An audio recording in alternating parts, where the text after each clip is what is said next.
Chapter 1: Awakening. In the silence of an October night, a child was born under the crescent moon. This birth signaled the arrival of one with limitless power. The equilibrium of the ninja world had become altered, heralding a new era where strength would be redefined by the hands of this very child marked by fate. October 10th, Konoha Hospital. Come on, Kushina-chan. Just push a little harder. A steady, yet concerned, voice echoed through the dimly lit room. The cool night air mingled with the sterile smell of disinfectants, creating a stark contrast to the warmth of the moment. There stood a tall, fair-skinned man with blue eyes as deep and boundless as the sky. His yellow hair, extending to his jaw, glowed softly in the lantern light. The red swirl on his all-blue Konoha uniform marked him unmistakably as Minato Namikaze, the fourth Hokage of Konohagakure. This night was special as his wife, Kushina Uzumaki, was scheduled to give birth to their first child, a boy named Naruto. I'm pushing as hard as I can. Kushina's fierce voice rang out, her red hair clinging to her sweat-drenched face. An older woman with long, brown hair kept in a high ponytail hurriedly moved past Minato. You're not helping. The voice of Buwako Sarutobi, wife of the third Hokage, stated as her sharp eyes sent daggers into him. She quickly motioned for two nurses to bring towels, and then turned to Minato. You should wait outside. Her voice commanded with no room for argument. Minato laughed nervously.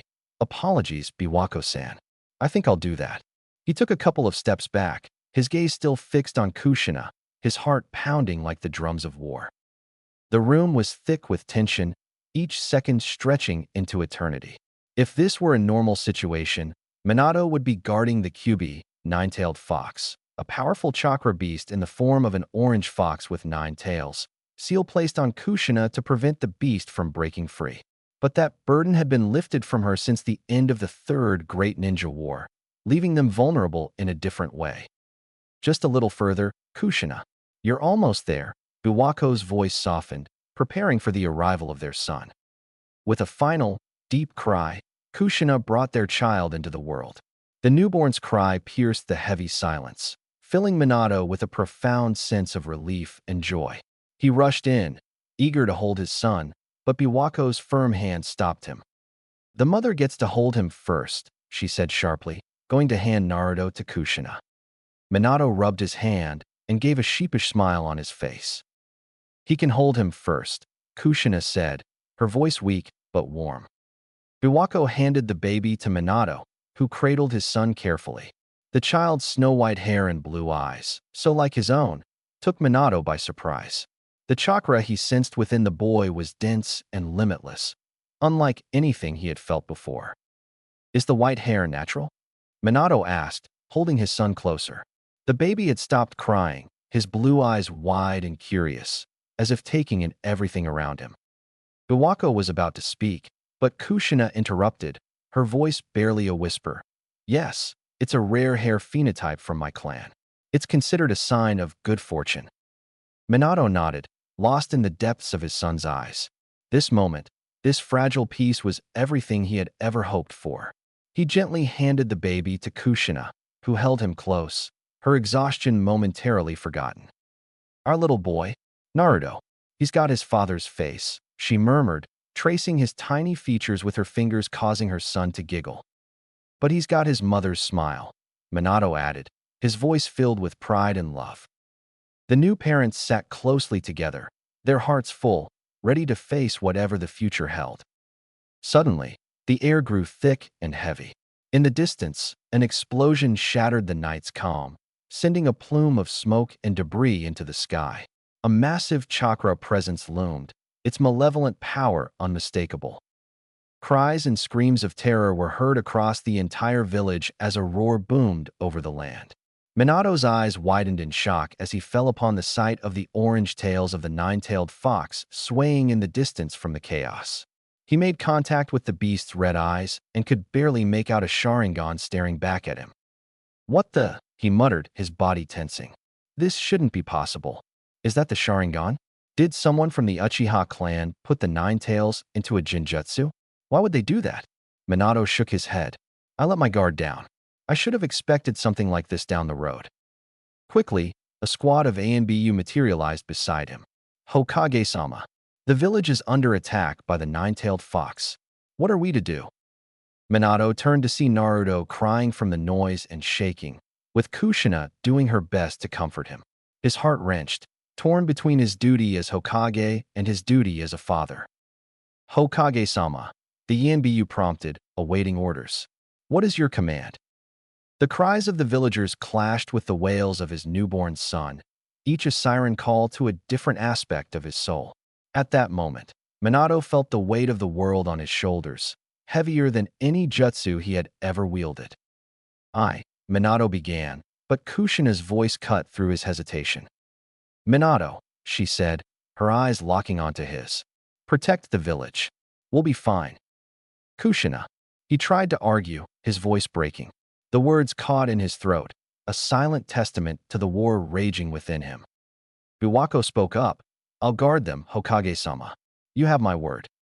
Minato looked at his family one last time, his heart heavy with unspoken fears, and nodded. He quickly went over to the stand and grabbed a white cloak with red kanji on it. I will win and be right back. Come with me, he said to the ANBU as they disappeared in a flash of yellow light. After they left, Biwako turned to Kushina. We should relocate to avoid being put in the path of destruction. Stay put. I'll find some nurses to assist us and be back. She left the room, heading into the sea of panic that filled the hospital. Kushina lay there with Naruto, comforting her crying son. Don't worry, Naruto-kun. Kazan is here. She kissed his forehead, soothing his cries amidst the destruction happening in the village.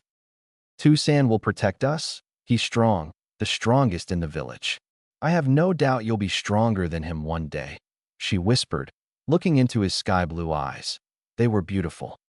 She chuckled softly. You're going to be a ladies' man, but don't worry, Kazan won't let the fangirls have you, she said, caressing his white hair. For a moment, Kushina grew silent, lost in thoughts of regret and pain from long ago. I'll protect you, Naruto-kun. That's my duty as a mother. She kissed his forehead and waited for Biwako to return, her mind drifting to the past. I owe it to them. I will protect you even if it costs my life, she stated, staring at the moon in the night sky. 7 years later, Konoha Ninja Academy. The sun filtered through the windows of the Konoha Ninja Academy, a place where the next generation was taught and raised to inherit the will of fire and protect their village. The rays of light cast a warm glow over the rows of desks. The classroom buzzed with the low hum of students' chatter, the occasional scrape of chairs against the wooden floor, and the rustling of papers. At the back of the room, away from the noise and distractions, sat Naruto Uzumaki, dressed in a light blue sweatshirt with a red swirl on the back, gray shorts, and black sandals. His snow-white hair gleamed in the sunlight, and his piercing blue eyes were focused intently on the book about Fuinjutsu. It was the only thing keeping him from falling asleep. It had been a year since the Sandaime Hokage enrolled him in the Ninja Academy. The Sandaime had told him it would be the perfect place for him to become strong, as it was the place where all the strong shinobi in the village had gone. After a year, Naruto was starting to doubt what the old man had told him, and it was a ploy to get him to make friends. He didn't need or want friends, especially if the kids in this class were to be his friends. Why would the strong need friends? It didn't help that his classmates were a bunch of weaklings who were too busy trying to make small talk instead of getting stronger. Speaking of his classmates, some of them stole glances at him, whispering behind his back. He quickly gained notoriety for his sharp tongue and disdain for weakness.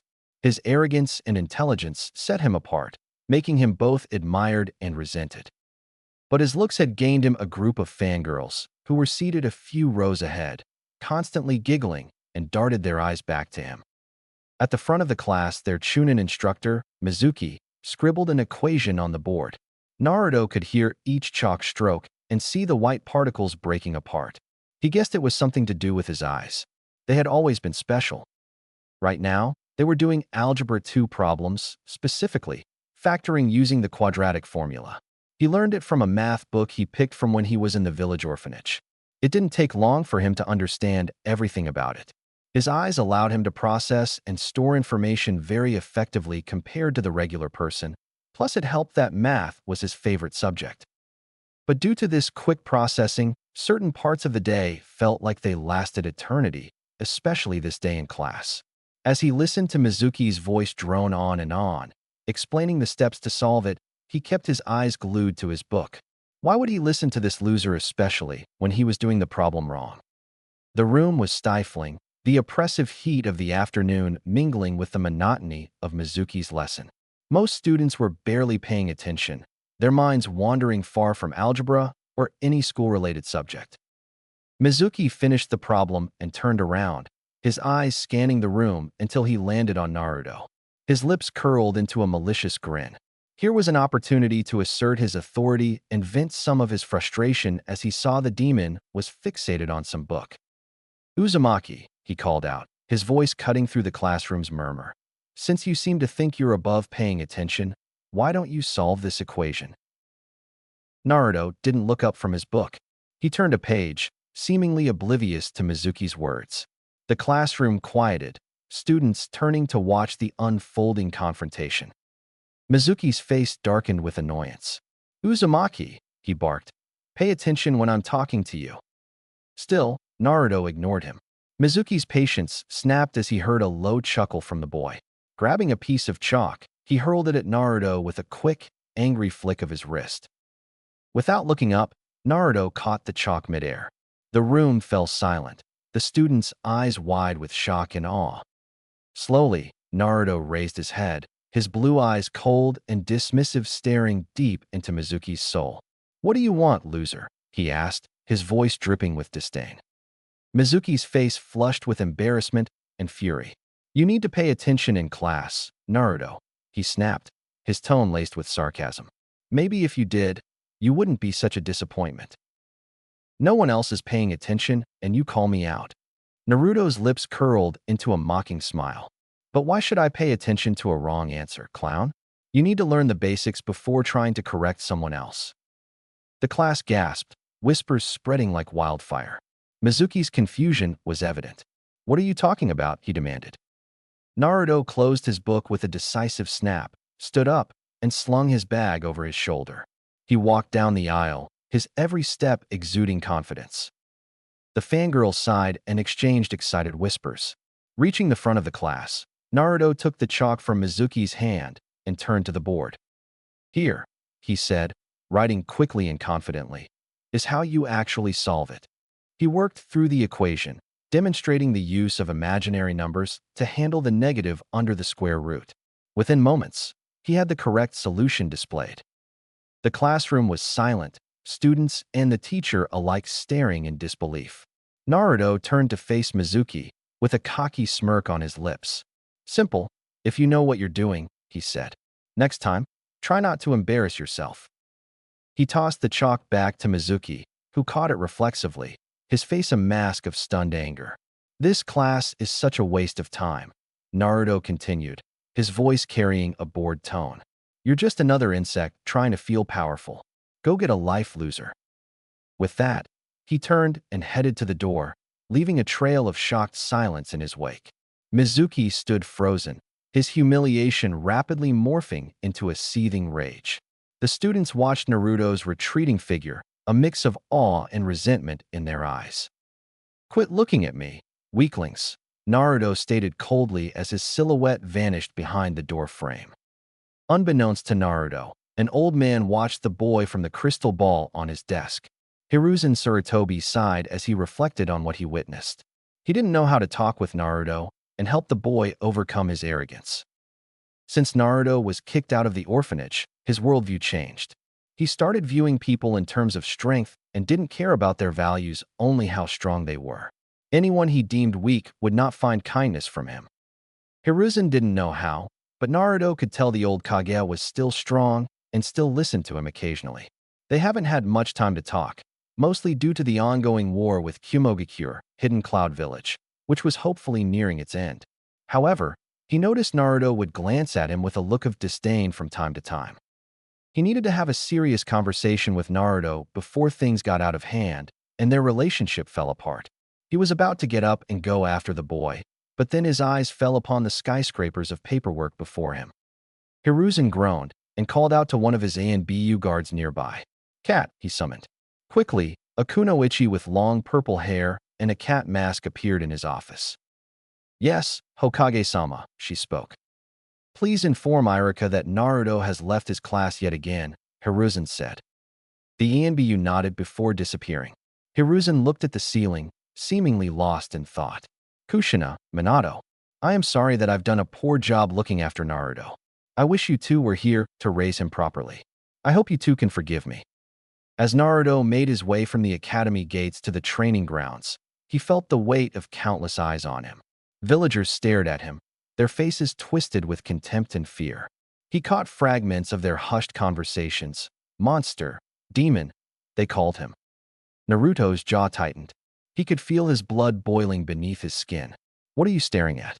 Got something you want to say?" he snapped, his voice laced with irritation. The villagers recoiled, eyes widening in surprise that quickly turned to anger and discomfort. Muttering under their breaths, they hastily moved away, creating a wider berth around him as if he were diseased. Naruto's eyes flickered with frustration and sadness, masked quickly by a scowl. He shoved his hands into his pockets and continued towards the training grounds. 3 years. 3 years since he'd been kicked out of the orphanage. 3 years of living alone in a rundown apartment, piecing together the reason behind the villagers' hatred. It always came back to the Kyuubi attack on his birthday.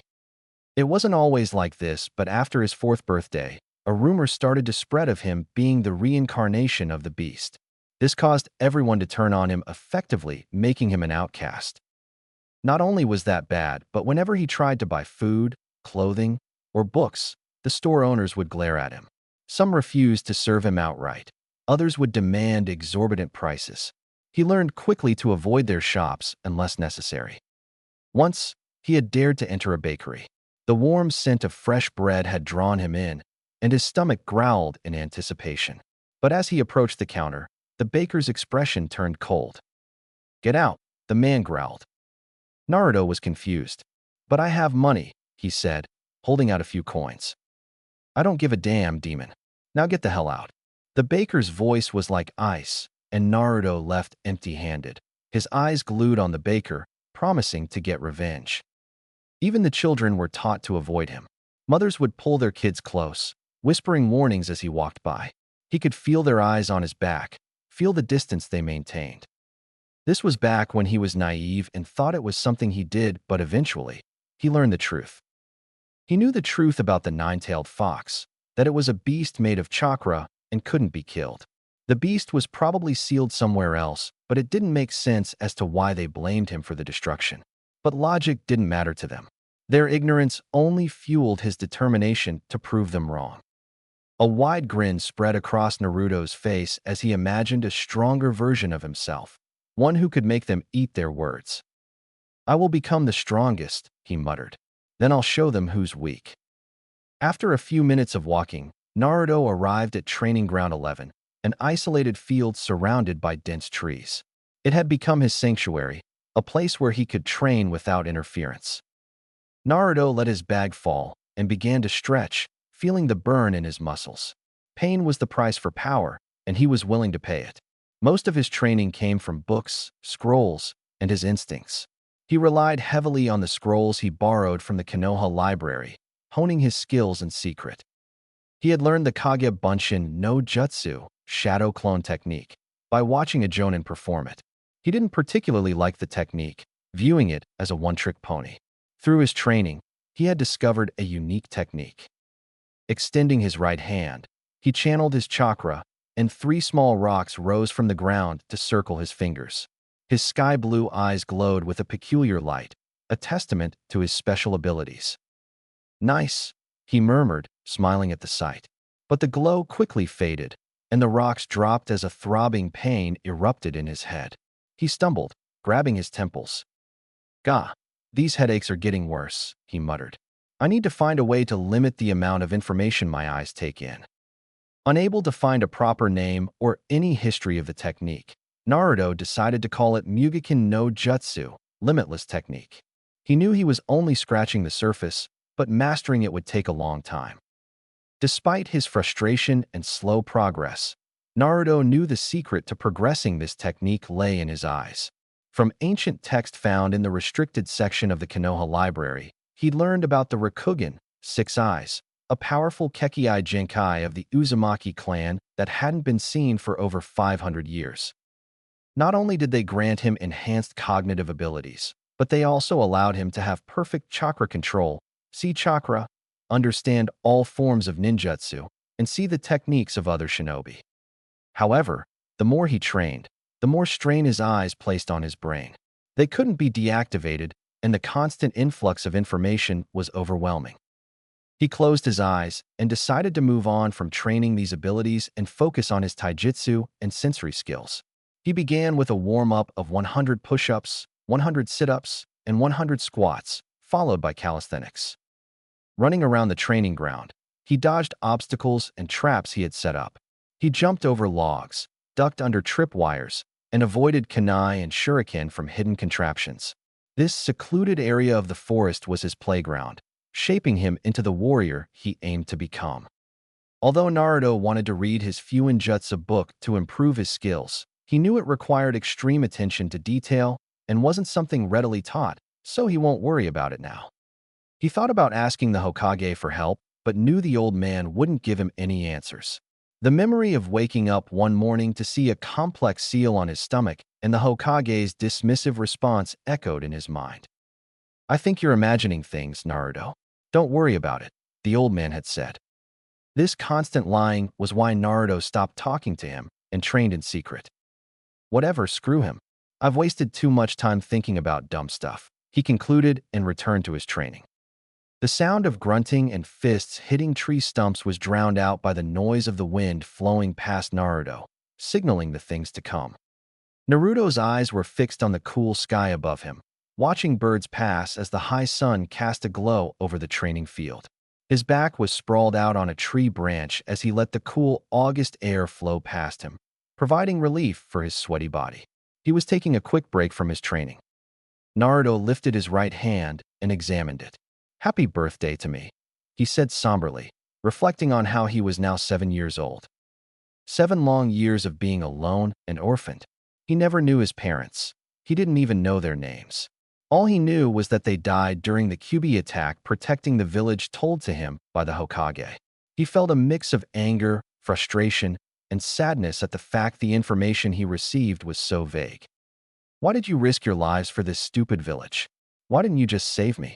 Why did you leave me?" he questioned, closing his fist and letting it fall back to the tree branch. He put his arms behind his head and closed his eyes. He didn't get it. He was strong, meaning they must have been strong. Why would the strong sacrifice themselves for the weak? Naruto laid there for a couple of minutes until he felt a familiar chakra signature appear close by. "Oh, I was wondering when he would come." "Naruto," a voice called out. Naruto opened his right eye and out of the corner saw a man of average height with brown hair, kept in a ponytail, dark eyes, and a scar across the bridge of his nose. "Oh, Iruka-sensei. How's it going?" Naruto said, closing his eyes again, trying to get comfy on the tree birch. Iruka stomped closer to the tree Naruto was resting on. "What are you doing out here? Get back to class this instant," he shouted. Naruto rolled over to his side with his back facing Iruka. "Could you quiet down, sensei? I'm trying to relax." Iruka then kicked the tree hard, causing it to shake violently, which subsequently made Naruto fall out of the tree and land on the ground head first. "Ow," he said, quickly getting up and sitting down as he rubbed his hand. "You could have killed me." Iruka looked at Naruto, crossing his arms. "None of this would have happened if you just stayed in class." "Why would I sit in that class and listen to that loser? He hates me and doesn't even know what he's talking about," Naruto retorted. "Everyone hates me." Iruka softened up at Naruto's last statement, taking some time to figure out the right things to say to him. It was true that a lot of people hated Naruto for something outside of his control. Irrational hate is very difficult to overcome. Iruka would know as he used to hate him as well. "Not everyone hates you, Naruto," Iruka finally said. "Don't lie to me, sensei," Naruto said, looking at the grass below. The people in this village think they can just assign responsibility to others without taking accountability for their own weakness. To hate and blame someone else so blindly and passionately, yet they go around eating up the will of fire nonsense. It's a load of crap, he stated, throwing some grass. Iruka nodded, processing Naruto's words before he responded. It's true that there is a lot of hypocrisy in this village, Naruto. I won't disagree with you, but hypocrisy is a part of our human nature. I'm not excusing their actions, but just because the villagers treat you badly, teachers treat you badly, or even your classmates, it doesn't mean you have to resort to the same tactics. Two wrongs don't make a right. Naruto kept his attention on the ground, listening to his words, but not engaged. Iruka kept his patience as he truly wanted to help Naruto. Listen, Naruto, I don't hate you. The young white-haired stopped moving for a split second and looked up to meet the gaze of Iruka. Confusion was etched across Naruto's face as Iruka had never spoken to him like this. Throughout your short time at the academy, I've got to know you better as a student and person. I think you're probably the smartest student who's ever been enrolled at this academy. Your ability to solve complex problems and break them down is amazing. I don't think a lot of Jonin could process information as quickly as you do. Iruka continued. And, as much as it drives me insane, you can be funny and land a good joke from time to time. A genuine laugh escaped from Naruto's mouth. Thanks, sensei. I try my best to make fun of everyone. Iruka rolled his eyes. Yes, sure. What I'm trying to say is that you have a lot of potential to do a lot of good, to help or even save people. Don't let the way people treat you dictate how you want to act. Yeah, I guess you're onto something. If I save people, it'll boost my popularity and get everyone to take notice of how cool I am, Naruto said, grinning ear to ear. That way, news of my strength will travel quicker. Thanks, Iruka-sensei. No, that's not the... Iruka took a deep exhale and pinched the bridge between his nose. I'm not going to let you rile me up again. All I want for you is an attempt at being nice. I'm not saying to be buddy-buddy with everyone.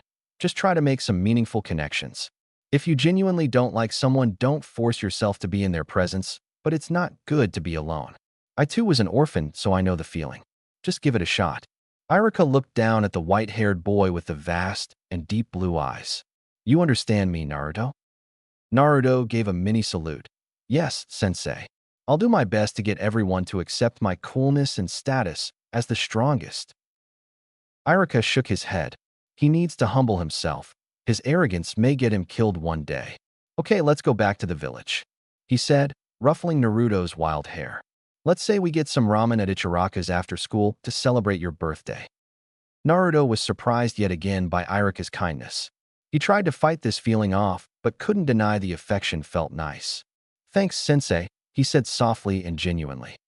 Iruka smiled. You're welcome. But what about Mizuki?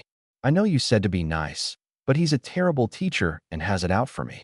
I'm starting to think he's a closet pedo and is trying to prey on me, Naruto said with a joking tone. I'm not stepping one foot in his class ever again. Did he just call Mizuki a closet pedo? Iruka pondered, wondering if Naruto was being serious or messing with him. But he has been acting strange and hostile towards Naruto as of late. Maybe I should. Can I be put into your class? Pretty please. The begging voice of Naruto rebounded, taking Iruka out of his thoughts. He looked to see Naruto on his knees. Get off of the ground and stop begging. Ugh, if you come into my class you have to show up every day and limit the horsing around. Naruto quickly got up. Not happening, but what about this instead? I will only show up when homework is due, there is a test that day, or if it's something important. But I automatically fail for the entire year if I score under 100% on any assignment. That's too harsh of a punishment, Iruka responded. Come on, Iruka-sensei. Be careful not to downplay my abilities. I alone am the smartest one, Naruto smirked. You'd best believe it.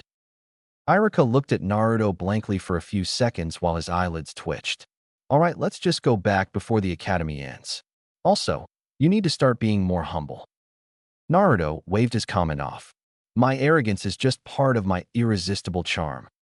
This kid, Iruka sighed but then smiled, putting his hand on Naruto's back as they ventured back to the academy with the sun's radiant glow guiding their path. Konoha Ninja Academy. Naruto and Irika arrived back at the academy after a 30-minute walk.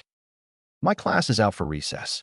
When the bell rings, follow the students back to my classroom, Irika instructed. And don't cause any trouble. Ow. Sensei, you're hurting my feelings, Naruto faked. When have I ever started a fight? Irika gave him a stern look. I'm serious, Naruto. Don't do anything stupid. My class is filled with clan heirs, so you don't want to mess with them and end up having a whole clan against you. They're not as thick-skinned as you and I. Naruto shrugged his shoulders. Huh. If they get mad at words, that's on them. Irika sighed. I just pray that he doesn't run across Sasuke. Those two constantly arguing back and forth will be the death of me. It's bad enough I've got fangirls, a lazy student, a shy kid, a food addict, a wet dog running around, and insects crawling all over the place. Yeah, I'll handle your paperwork, but I'm serious. Do not get into trouble. If you do, I'll make you pay, Irika said with a foreboding tone. Yeah, whatever, Naruto responded. Irika began walking away into the academy building, muttering something about needing a drink. Meanwhile, Naruto made his way to the academy field where his new classmates would be. The academy field was an open space with various pieces of equipment sprawled out where students could train taijutsu and ninjutsu. There was a row of 4 wooden posts for ninja tool training and a large tree near the outskirts of the fence guarding the academy from onlookers. So this is it, huh? Not that impressive, Naruto mused, continuing his journey through the field, taking in everything around him. He began to see the silhouettes of his classmates and could make out some appearances. He saw a pink-haired girl with a red bow laced on her head, and a blonde girl with a long ponytail consoling a dark blue-haired girl with strange pupils. Those two are weak, Naruto pondered as his Rakugan scanned their chakra networks. But that girl, she's got a special chakra signature. I wonder if she's from the Hyuga clan given the weird eyes and all. He kept looking around, eventually spotting a pineapple-shaped head boy trying to rest his head while some kid ate chips loudly. Another kid was wearing a fur hoodie with a puppy resting on top of his head. He also spotted a guy with some round black glasses holding his finger out with a small bug crawling on it. They looked like they were in a deep conversation in which Naruto could barely make out what they were saying. Sasuke and fight are 2 important words he caught. Who's this Sasuke guy, and did a fight just happen? He started to get excited at the possibility of having someone that could rival his strength. Those guys look like they're from some of the lesser clans in the village. They don't look that strong, but that bug guy has some cool glasses. I've got to get some shades like that. Naruto chuckled as he continued walking. But this Sasuke guy, I wonder who he is and what clan he's from. It didn't take long for Naruto's wish to be granted as he turned his head, seeing a raven-haired kid with spiky hair and onyx eyes sitting atop a pile of students. The raven-haired kid wore a black long-sleeved shirt with a high collar that had a red and white clan crest on the back, gray shorts, and black shinobi sandals. That's the Uchiha crest. His eyes told him there was something special within Sasuke, something that held tremendous power. A wide grin appeared on Naruto's face. This just got very interesting, he chuckled, heading toward the pile of students. Let's see how strong you are, Sasuke. Groans were heard as there stood a pyramid of beaten and bruised children. A pile of 10 rested there, feeling pain all across their bodies as one raven-haired boy sat at the top, the Uchiha crest shining brightly to all onlookers. There's only one rule when interacting with others, the Uchiha said condescendingly. Do you know what it is? One of the beaten boys spoke up. I don't know, he said, his voice trembling. He was on the verge of tears. It's I won't kill you, so please don't kill me, either. You can replace kill with anything, but the point is to not infringe on other people.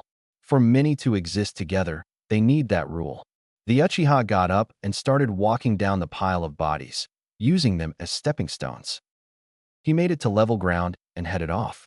If you ever try something like that in front of me again, I'll make sure you won't walk for months, he warned. The pile of kids slumped down, feeling the ache over their bodies. Gah, what did we ever do to you? A bully said before passing out. A far distance away from the pile where several onlookers stood with various reactions. Hinata, are you alright? The blonde girl, Ino Yamanaka, asked. I can't believe Sasuke did all that by himself. especially for Hinata of all people strange. Why yes, I'm alright. The Hyuga girl stuttered, fidgeting with her hands while looking at Sasuke who was walking away. Wow, Sasuke didn't even break a sweat. That was insane. Right, Akamaru? Kiba exclaimed, and his dog barked in agreement. Shino adjusted his sunglasses, his voice calm and analytical. It's impressive, but also concerning. Such power should be used with caution. Shikamaru sighed, resting his head on the table in front of him. What a drag, but I guess he made his point. Choji munched on a bag of chips, nodding. Yeah, but he didn't have to be so harsh. Oh my gosh, Sasuke-kun. You're so cool. The pink-haired girl, Sakura, screeched out, pumping her fists in the air. Sasuke ignored their comments and kept walking forward. These people didn't matter to him. However, he soon heard a grunt and turned to see one of the bullies throwing a punch. Before the blow could land, a hand quickly chopped the bully in the back of the neck, causing him to fall face first to the ground. Sasuke was then greeted by the smile of a kid he had never seen before. Looks like you missed one, a white-haired kid said, sporting a shit-eating grin. His eyes were very blue, reflecting the pattern of the sky. It made Sasuke feel uneasy but also slightly intimidated. Sasuke raised an eyebrow, trying to understand who this was. Who are you? He asked. I'm Naruto Uzumaki, the strongest, Naruto declared confidently. The strongest? Sasuke mused. You must be delusional if you think you're the strongest. You're Sasuke, right? I'm guessing you're part of the Uchiha clan, given your broody nature. Naruto chuckled. But I didn't think you'd be this emo. Why do you care? Sasuke asked, keeping his composure. Unless you've got some vendetta against the Uchiha. Nah, I just heard they were the strongest clan in the village and wanted to see if the rumors were true, Naruto replied. So he only wants to see if I'm strong, Sasuke thought. He's just like everyone else in this class. He turned and began walking away. Hey, where do you think you're going? Naruto shouted. Sasuke kept walking. Away from you, loser. Naruto put his hands in his pockets. Wow, and here I thought the Uchiha were cool. No wonder they're not liked around the village. They walk around with sticks up their asses. Sasuke stopped in his tracks, and a brief silence fell over the group. Ino and Sakura's initial admiration and interest in the new boy quickly turned to annoyance. Insulting their glorious king was unforgivable. Who does he think he is? They shouted. Hinata watched nervously, her hands fidgeting. Sasuke-kun doesn't usually get this angry. Shikamaru opened one eye, studying the newcomer. Already starting a fight on his first day, I need to avoid that guy. If not, he's going to make my life troublesome. Choji, munching on a bag of chips, glanced at Shikamaru. This is going to be trouble, isn't it? They both look ready to explode. Shino adjusted his sunglasses, his tone neutral but with a hint of curiosity. Not necessarily. Sasuke is the one being provoked and is on the verge of reacting because of this newcomer's comments. I wonder who he is. Kiba smirked, folding his arms. Whoever he is, he's got guts, I'll give him that. But he's picking a fight he might regret. Right, Akamaru? His dog barked in agreement. I guess you didn't like it when I insulted your precious clan, Naruto taunted. Are you going to cry me a river? Sasuke turned around, fists clenched, jaw tight. Naruto smiled, seeing his frustration. The Uchiha walked back to Naruto, stopping a few feet away. What did you say, Yuzuritanki? He spat, trying to intimidate him. You heard me, Kasama. Naruto egged him on. You Uchiha bastards walk around with sticks. Up your butts. Sasuke's anger flared, and he moved forward. Naruto sensed Sasuke's chakra rising. Oh, what are you going to do? Fight me? Don't be mad. You can't dish out insults if you can't take them. Sasuke's shadow rippled, while Naruto's eyes began to emit a faint blue light. In an instant, they grabbed each other's shirt collars and went for a punch. Before their fists made contact, a loud voice boomed across the field. What the hell are you two doing? Naruto and Sasuke turned to see Iruka storming toward them. Iruka glanced at the pile of beaten-up students, then back at the boys. Naruto, didn't I tell you? Naruto cut him off, a smirk playing on his lips as he tightened his Sasuke's collar. Hey, don't pin this on me. Mr. Sunshine over here lost his cool. What did you call me, loser? Sasuke snarled, tightening his grip as well. You got any better comebacks than calling me loser, you piece of… Irika grabbed Naruto's collar. Hey, ow wow, then grabbed Sasuke's, causing both boys to let go of each other. You two are coming with me, Irika said, dragging them away. This is exactly what I feared. This is Sasuke's third fight of the week. I'll have to talk with his parents again and with Lord Third about Naruto's behavior, he thought. I need a vacation. In front of the classroom, Irika stood giving his lecture on the history and founding of Konoha. Everyone had their eyes glued to the front of the class. Not because Irika's lesson was particularly interesting, but because to the right of Irika were Naruto and Sasuke holding a bucket of water over their heads. Their arms quivered, legs shaking from exhaustion. The class snickered at their predicament, delighted by the sight of the two troublemakers suffering. Think they'll finally behave now? One student whispered. Doubt it, another replied, giggling. Finally, the bell rang, signaling the end of class and their punishment. The two felt relief wash over their bodies as they placed the buckets down. The other students packed their bags and exited the classroom, rushing to meet their parents who were waiting for them. Hinata took one last look at Sasuke before exiting the class. She felt responsible for him being punished. Irika turned to face them, a stern expression on his face. I hope you two have learned your lesson, he said. Naruto and Sasuke looked at each other before nodding and turning to Irika. Yes, sensei, we've learned our lesson, they spoke in unison. Irika nodded approvingly. Good. Now follow me. Before he could finish, a smile shot across Naruto's face and Sasuke's forms flickered before the two, then disappeared in a puff of smoke. What the… Kagebunshin? How did they… Irika muttered, stunned. He frantically looked around for the two. Naruto. Sasuke, he bellowed. From an elevated position, high up in a tree, Naruto and Sasuke watched through the classroom window with Naruto snickering at the successful prank.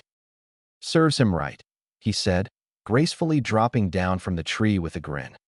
Sasuke said nothing, his face serious as he landed lightly beside him and began to walk away. Hey, wait up, Naruto called, catching up to the Uchiha. Sasuke turned around, and the two of them stood a noticeable distance apart. Naruto's face was lit with a goofy grin, while Sasuke's stern expression didn't waver. Naruto glanced at Sasuke, a mischief in his eye. You know, they say smiling's good for your health. Or is that not a thing for the noble Uchiha? Sasuke's glare was icy. Why are you talking to me? We are not friends, Yuzuritanki. Wow, I was just joking earlier, but it seems you really have an attitude problem. How can you call me a loser when we have the same number of friends? Naruto retorted, forming a zero with his fingers. Kisama. Sasuke's eyes narrowed and he got closer to Naruto. You've been all over me since we met. You're just an attention seeker trying to get close to me because of my name. If you want to know strong we are, then fine. I'll show you the strength of the Uchiha. How can you, someone without the Sharingan, show me the clan's strength? Whatever, I don't know what your problem is, but let's do it. I've been itching for a fight. Naruto grinned, getting into a ready stance. Bring it on. Before they could engage, Naruto sensed large chakra presence nearby. He dropped his stance and turned around, his eyes glowing faintly. What the… Has someone been watching us this whole time? Sasuke noticed his change in demeanor and looked in the same direction, curious as to what Naruto could see. I'm impressed you could see me from back here. A voice emerged from the darkness, as soft as the rustle of leaves. You must have good eyes. A silhouette materialized from the bushes, revealing a tall man with long dark hair styled in a ponytail with center-parted bangs. He had dark eyes with long, pronounced tear troughs, yet his face was tranquil, and his posture held the weight of unspoken stories. Sasuke's face softened in recognition. Itachi, what are you doing here? Father sent me to get you. Your teacher sent a messenger hawk home, saying you got into another fight, Itachi stated. I remember you saying you wouldn't start fights anymore. Sasuke, still brooding over his recent altercation, looked up at Itachi with a hint of defiance. They were trying to act superior when they're nothing but insects. They thought they could exert their power over that Hyuga girl. It disgusted me. Itachi nodded, understanding his brother's sense of justice. I see. But what if instead of fighting those you call insects, you try to save them using your words? Sasuke's defiance slightly wavered before returning. Why would I ever save someone? It's not like any of them deserve saving. I'm not here to become a hero. I'm here to become a shinobi. To save someone is to recognize their worth. Sasuke, Itachi responded calmly. Everyone deserves the possibility to be saved. Sasuke was getting annoyed at his brother's preaching. He would say stuff like this. So you think I should have talked it out with them? Be like the other teachers who give them a slap on the wrist and let them run rampant? Is that fair? Sasuke shot back. I was just giving them what they deserved. Itachi's gaze intensified. But is it fair for you to only defend the students you deem fit and ignore others who get bullied? Sasuke opened his mouth to respond but hesitated, knowing that Itachi had a point. No. Fairness is a concept that eludes many, including yourself, Itachi said. True fairness isn't about treating everyone the same. It's about giving each person what they deserve. Sometimes, that means protecting those who can't protect themselves, even if you don't feel a personal connection to them. Sasuke did not respond.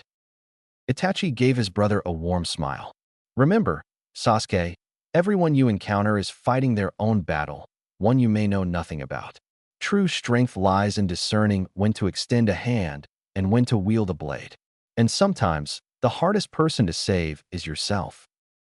Sasuke looked at his brother with an annoyed expression, but his gaze was met with Itachi's gentle face. He finally gave in and turned his attention to the trees around him, irritated that his brother could always counter his points, but also trying to understand Itachi's words. Naruto's gaze shifted between Sasuke and Itachi, listening to their conversation. What was that crap about true strength? I can see that you're strong, but why concern yourself with saving people? It's pointless. Itachi turned his gaze to the white-haired boy standing in front of him. You're Naruto, right? Naruto nodded. Yep, I'm Naruto Uzumaki, and I have a goal of becoming the strongest. Itachi raised an eyebrow, intrigued by Naruto's proclamation. Why do you wish to become strong? Is there someone you wish to protect or a goal you want to accomplish? No, nothing like that. Those sound lame.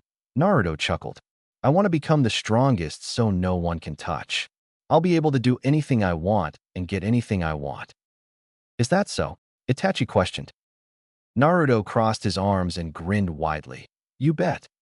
I see, Itachi said, pausing for a moment. I would recommend finding friends and people you wish to protect.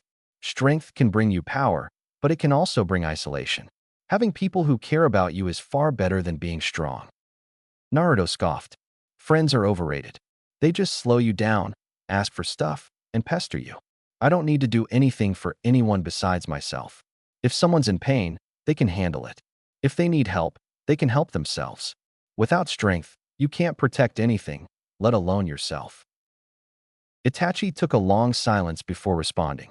If that is your reason for being strong, then you'll never be as strong as you want to be. Naruto's composure shifted at Itachi's words, a frown forming on his face as he contemplated Itachi's statement. That's easy for you to say. You were born into strength, born into one of the most powerful clans in history. You've always had people to rely on. Itachi's gaze softened but remained intense. Strength can come from many sources, Naruto. My clan's legacy is one, but it's also a burden. Those who are strong can be egotistical and arrogant, but true strength isn't dependent on these factors. He stared at Naruto, almost piercing into his soul. No matter how powerful you become, don't try to shoulder everything on your own. If you do, you'll fail. Naruto's eyes narrowed, his defiance rising again. You're just saying that because you don't think I can handle it. But I can, and I will. I don't need anyone's help. Itachi's expression remained calm. It's not about whether you can handle it alone, Naruto. It's about understanding that true strength involves recognizing your limitations and valuing the support of others. Never underestimate your friends. They can be the light that rescues you from the darkness. Remember this, those who fight alone often fall alone. Naruto clenched his fists, struggling to find a counter-argument. He wanted to reject Itachi's words, but something in them resonated, stirring a feeling he couldn't quite identify. After a few moments, he gave in slightly. I'll think about it, he said, his tone still defiant but with a hint of uncertainty. Itachi smiled gently. It's been nice talking to you, Naruto Uzumaki. I hope my brother and you can be friends one day. I think it would help the both of you. He looked at Sasuke. But we need to go. Father, mother, and Iruka-sensei are waiting for us. Sasuke nodded and followed his brother. On the other hand, Naruto stood there, still thinking about Itachi's words. I wonder if there is more to this strength thing than I thought.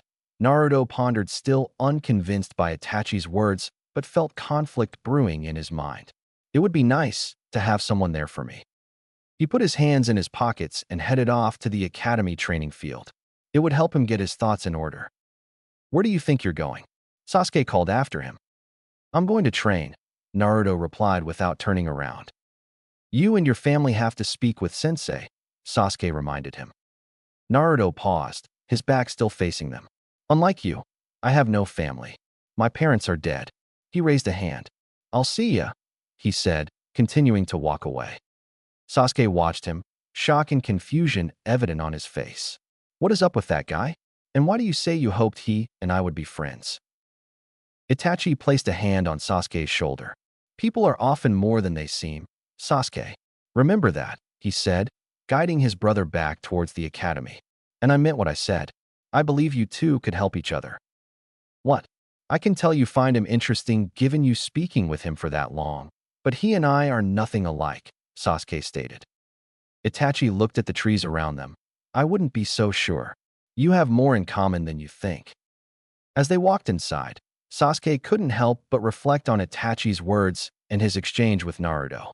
He won't lie and say that he didn't think this kid was a little strange, but I wonder how long he's been alone. Sasuke pondered. He wondered if he would act similarly if his family was gone. He shook these thoughts off and followed Itachi back into the academy building. Hiruzen Sarutobi, the third Hokage, walked purposefully through the silent corridors of the Konoha Academy. As he turned a corner, he came face to face with Fugaku Uchiha, Mikoto Uchiha, their eldest son Itachi, and their youngest Sasuke. Hokage-sama, Fugaku said, his tone cold and formal, eyes meeting Hiruzen's with barely concealed tension as they passed each other. Good day, Hokage-sama, Mikoto added, offering a warmer nod. Itachi and Sasuke nodded in a similar manner. Hiruzen nodded back. Mikoto, Itachi, Sasuke. A good day to you as well. What brings you here? Mikoto asked, curiosity evident. I've come to talk with Iruka regarding the altercation between your son and Naruto. Since Naruto is an orphan, I've been acting as his guardian. Oh, Iruka didn't mention anything about a fight, Mikoto said, her smile not entirely friendly as she turned her attention to Sasuke. Sasuke glanced at the ground, realizing he was in trouble. Feeling guilty for getting the boy in trouble, Hiruzen awkwardly excused himself. Iruka is waiting for me. Have a good day, he said, continuing on. But his gaze lingered on Itachi, who looked back at him with an unreadable expression. The tension in the air was thick and palpable as the two passed each other. After a short period of walking, Hiruzen finally arrived at Iruka's office. The small, cluttered room was a stark contrast to the pristine corridors in the Hokage's office. Iruka stood quickly as Hiruzen entered, bowing slightly in respect. Hokage-sama, please have a seat, Iruka said. Hiruzen sat down, motioning for Iruka to do the same. Iruka, how are the students faring? Well, Hokage-sama, Iruka began cautiously. I have concerns about Sasuke Uchiha and Naruto Uzumaki. Sasuke's behavior has become more concerning as of late. He's been training obsessively, isolating himself, and getting into fights. Hiruzen nodded thoughtfully. Keep a close eye on him. The Uchiha carry a heavy burden, and Sasuke is a good kid. Do you know what caused the fight today? Iruka glanced at his notes, frowning slightly. Yes, it seems Hinata Hyuga was being bullied, and Sasuke intervened. Hiruzen mused, rubbing his chin.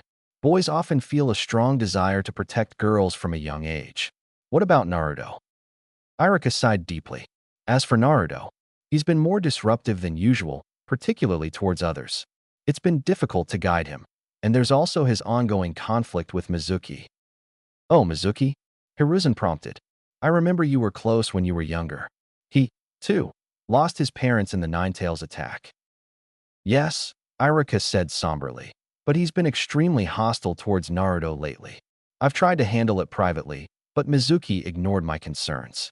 Due to this, I've decided to move Naruto into my class. Hiruzen took out his pipe and lit it, taking a thoughtful puff. I shouldn't be telling you this, but we've received reports of his suspicious behavior. Mizuki has been seen near restricted areas, including the Hokage's residence, late at night. We don't have conclusive evidence yet, but he might be using a gullible student to further his schemes, or worse, targeting one. Irika's eyes widened slightly. That's troubling. I'll keep a closer watch on him. Good, Hiruzen replied gravely. And there's another matter. Kumogakure will be sending their Shinobigashira, head ninja, to sign a peace treaty in 2 months to end the war. However, we've intercepted documents suggesting they plan to meet with a smuggler in exchange for Uzumaki girl from Kusagakure during the treaty. Irika looked surprised. Shouldn't Konoha have rights over all Uzumaki survivors? Technically, yes, Hiruzen said with a sigh. But Kumo has kept this information hidden. Sending a rescue force could alert their shinobi and trigger political repercussions that would destroy all peace discussions. I understand, Hokage-sama, but is it right to let this happen? Irika asked, his concern evident. To let this girl be at their mercy. It's not right, Hiruzen agreed, but we must tread carefully. Perhaps someone will arise to intervene and save her. Irika nodded, absorbing the gravity of the situation. Understood. But, Hokage-sama, why are you telling me all this? Hiruzen paused, his gaze sincere. Because I trust you, Irika. The will of fire is dimming, and we need a new generation to reignite it. You are the best teacher to inspire and guide these young shinobi. That's why, effective immediately, you will be appointed as the headmaster of the academy. Irika stood, deeply moved by Hiruzen's words. Hi, Hokage-sama. Hiruzen smiled warmly, standing up to leave. Take care of them. I know you'll do well. As Hiruzen exited the office, Irika stood tall, a renewed sense of purpose burning in his eyes. Konoha Ninja Academy Training Grounds. The sound of a kunai embedding itself echoed across the training fields of the academy. Naruto gripped another kunai tightly and launched it effortlessly, the blade finding its mark dead center on the wooden target. The repetitive motion calmed his mind, helping him to focus especially after his talk with the enigmatic figure that was Itachi Uchiha. However, his practice was interrupted by the sound of approaching footsteps. He turned to see Mizuki walking toward him with a disingenuous smile. Naruto, it's disappointing to see you leave my class, Mizuki said, the smile not reaching his eyes, especially when we were starting to get along so well. Naruto rolled his eyes, his annoyance evident. Cut the act, Mizuki-sensei. What do you want? Mizuki's smile faltered, replaced by a more calculating look. Straight to the point, huh? Well, I thought as a parting gift I would tell you where you can find some powerful jutsu. If you're talking about the scroll of sealing, I've already been through it, Naruto replied with a smirk, remembering the event vividly. Didn't impress me much, though. The smirk faded as memories of the Hokage's council berating him resurfaced. Shaking his head to clear it, he focused on Mizuki. If that's all, I've got more training to do, he said, getting ready to throw another kunai at the wooden post. Mizuki's expression turned slightly desperate. I know where you can find something better. One of the 4th Hokage's scrolls. Naruto stopped and turned his attention to Mizuki, his ears perking up at the mention of the 4th Hokage. He was a legendary figure who had perished during the Nine-Tails attack. Known as the village's strongest, his jutsu were revered for their power. Intrigued yet cautious, Naruto crossed his arms. Why would you tell me that? Damn this brat. I really underestimated his intelligence. I've got to play into his ego. To help you, of course, Mizuki pressed. Think about it. The 4th scrolls contain techniques that could make you incredibly strong. You would truly be the strongest if you mastered his techniques. Naruto considered this, then smirked. That sounds good and all, but what's in it for you? I know you're not doing this out of the kindness of your heart. So what do you want? Mizuki's smile turned into a smirk of his own, masking his frustration at Naruto's astuteness. Meet me in the Western Forest after you retrieve the scroll. I'll tell you what I want there. Humph. All right, But I'll do it on one condition, Naruto countered, raising a finger. Mizuki tensed. What's your condition?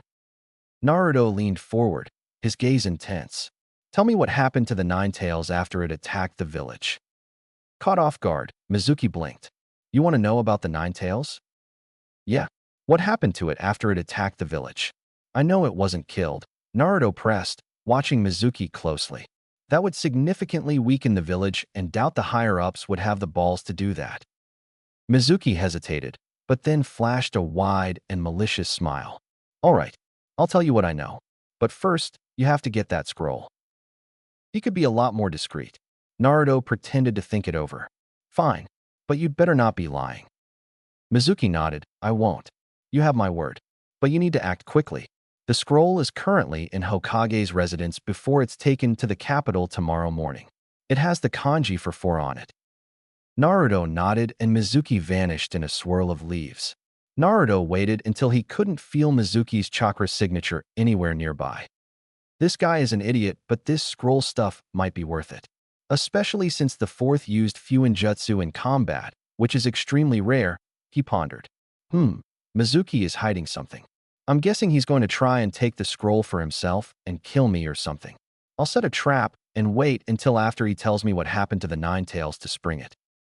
Naruto headed home to prepare for his mission, planning to infiltrate the Hokage's residence after him and Irika ate at Ichiraku Ramen.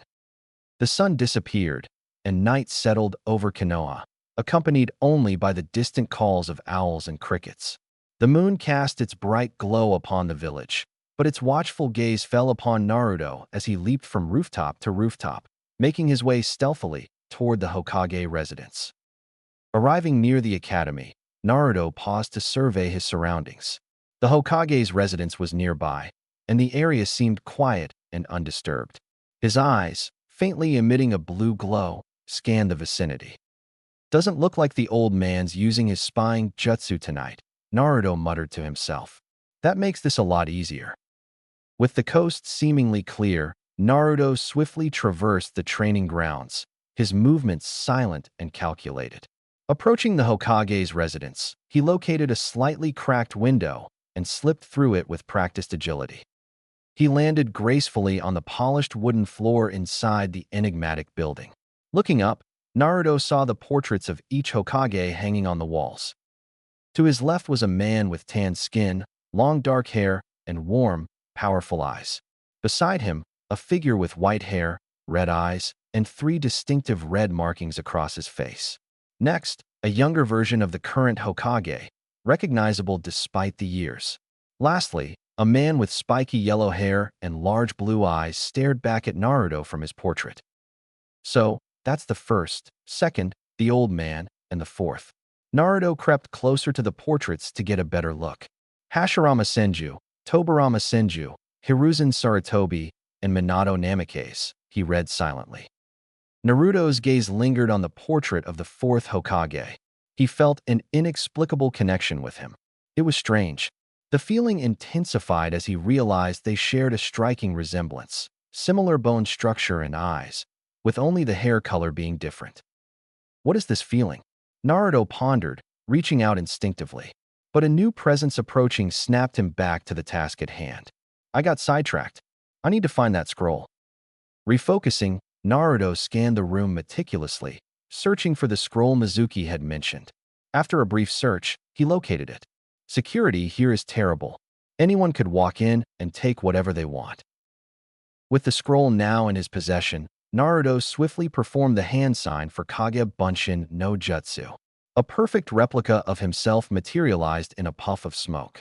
Naruto instructed the clone to transform into the scroll and remain hidden until further notice. Simultaneously, Naruto sensed the approaching presence draw nearer. Footsteps echoed loudly on the hardwood floor, growing louder with each step. Just in time, Naruto thought. He hurried back to the window, exiting the way he had entered. Moments later, the door to the office swung open as a Chunin guard entered, shining a flashlight around the room lazily. Looks all good, the guard muttered, closing the door and leaving. The scroll remained undisturbed in its place. Naruto sat deep in the nearby forest, carefully unsealing the fourth Hokage's scroll and absorbing its contents before meeting Mizuki. Immediately, Naruto realized the fourth's intelligence had been vastly understated. The sheer breadth of knowledge in the scroll boggled his mind. His eyes darted across pages filled with notes around each technique.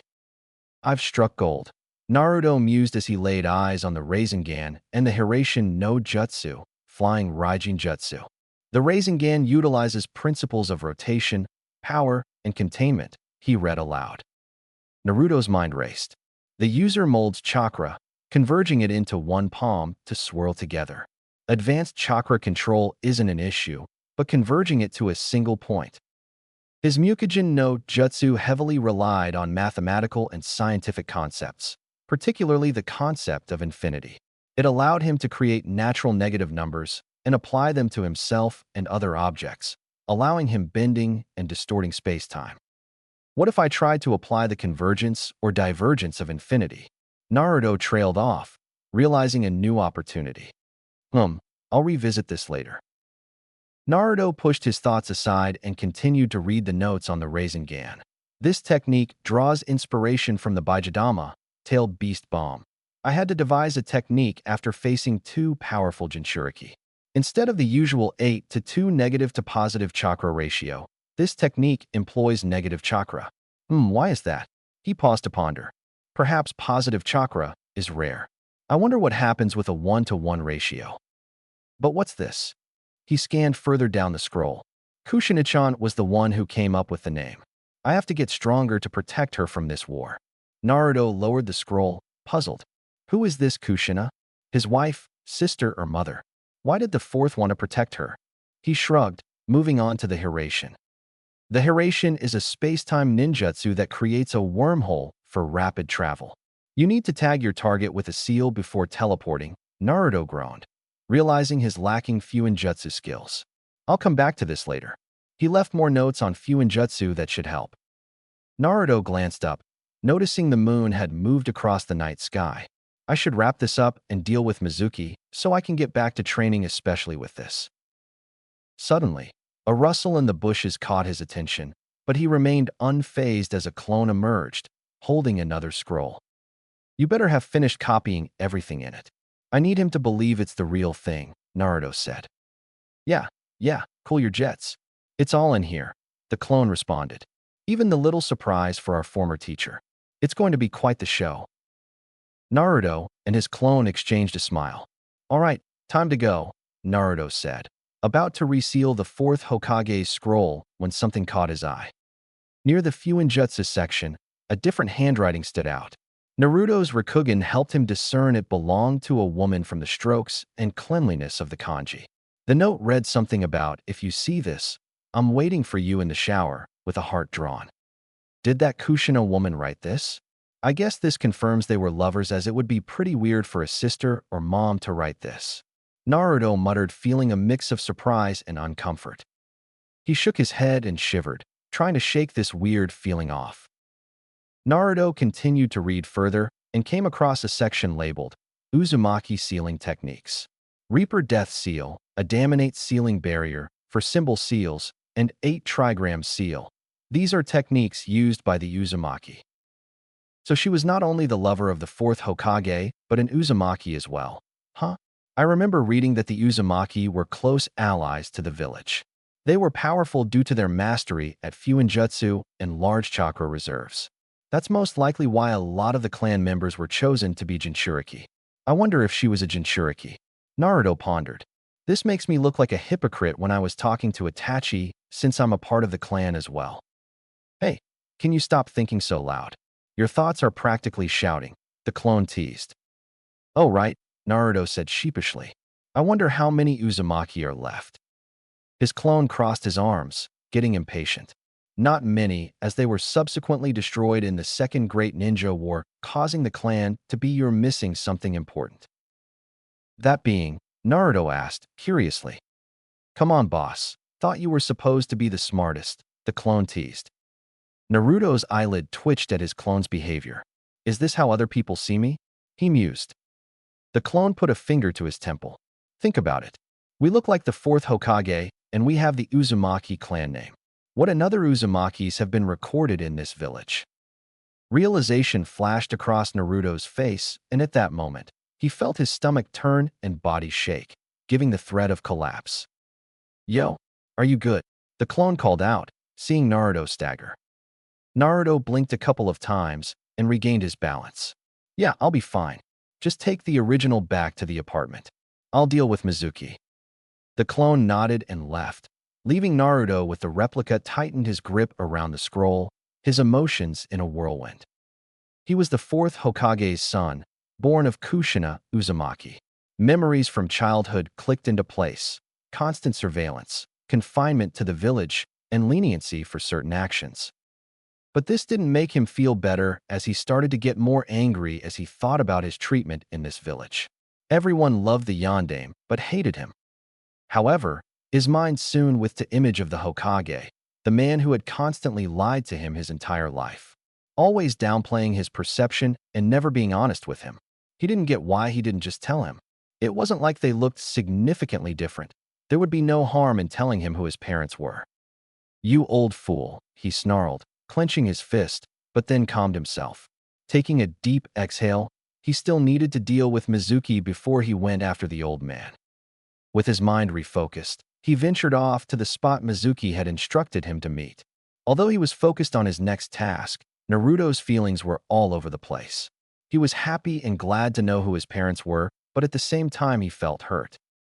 Naruto continued jumping through the treetops in the dead of night, his only companion being the lone moon watching him from the heavens above. Mizuki was impatiently waiting for Naruto at their meeting spot. The area was dimly lit, and shadows danced on the grass as the night deepened. He had been waiting for a long time and was growing irritated.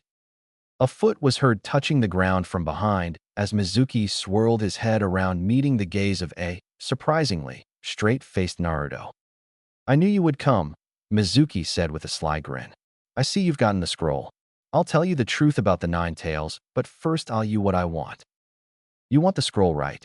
He kicked the scroll to Mizuki, who had a stunned expression. It was obvious from the start. Those techniques are below me, Naruto lied. Now tell me what happened to the Nine Tails after it attacked the village. You're a fool, Naruto, Mizuki chuckled. But I'll uphold my promise. You want to know about the Nine Tails, huh? The Chunin instructor took a long pause before a devious smile appeared on his face. You are the Nine Tails. The beast is sealed inside of you. Naruto stood there as Mizuki laughed maniacally, thinking he'd broken the boy. However, little did he know, was that the suspicions Naruto had were just confirmed by this statement. Naruto scoffed. That's stupid. I'm probably the Jinchuriki of the Nine Tails, clown. But that doesn't explain why I can't feel the Nine Tails chakra within me, he silently thought.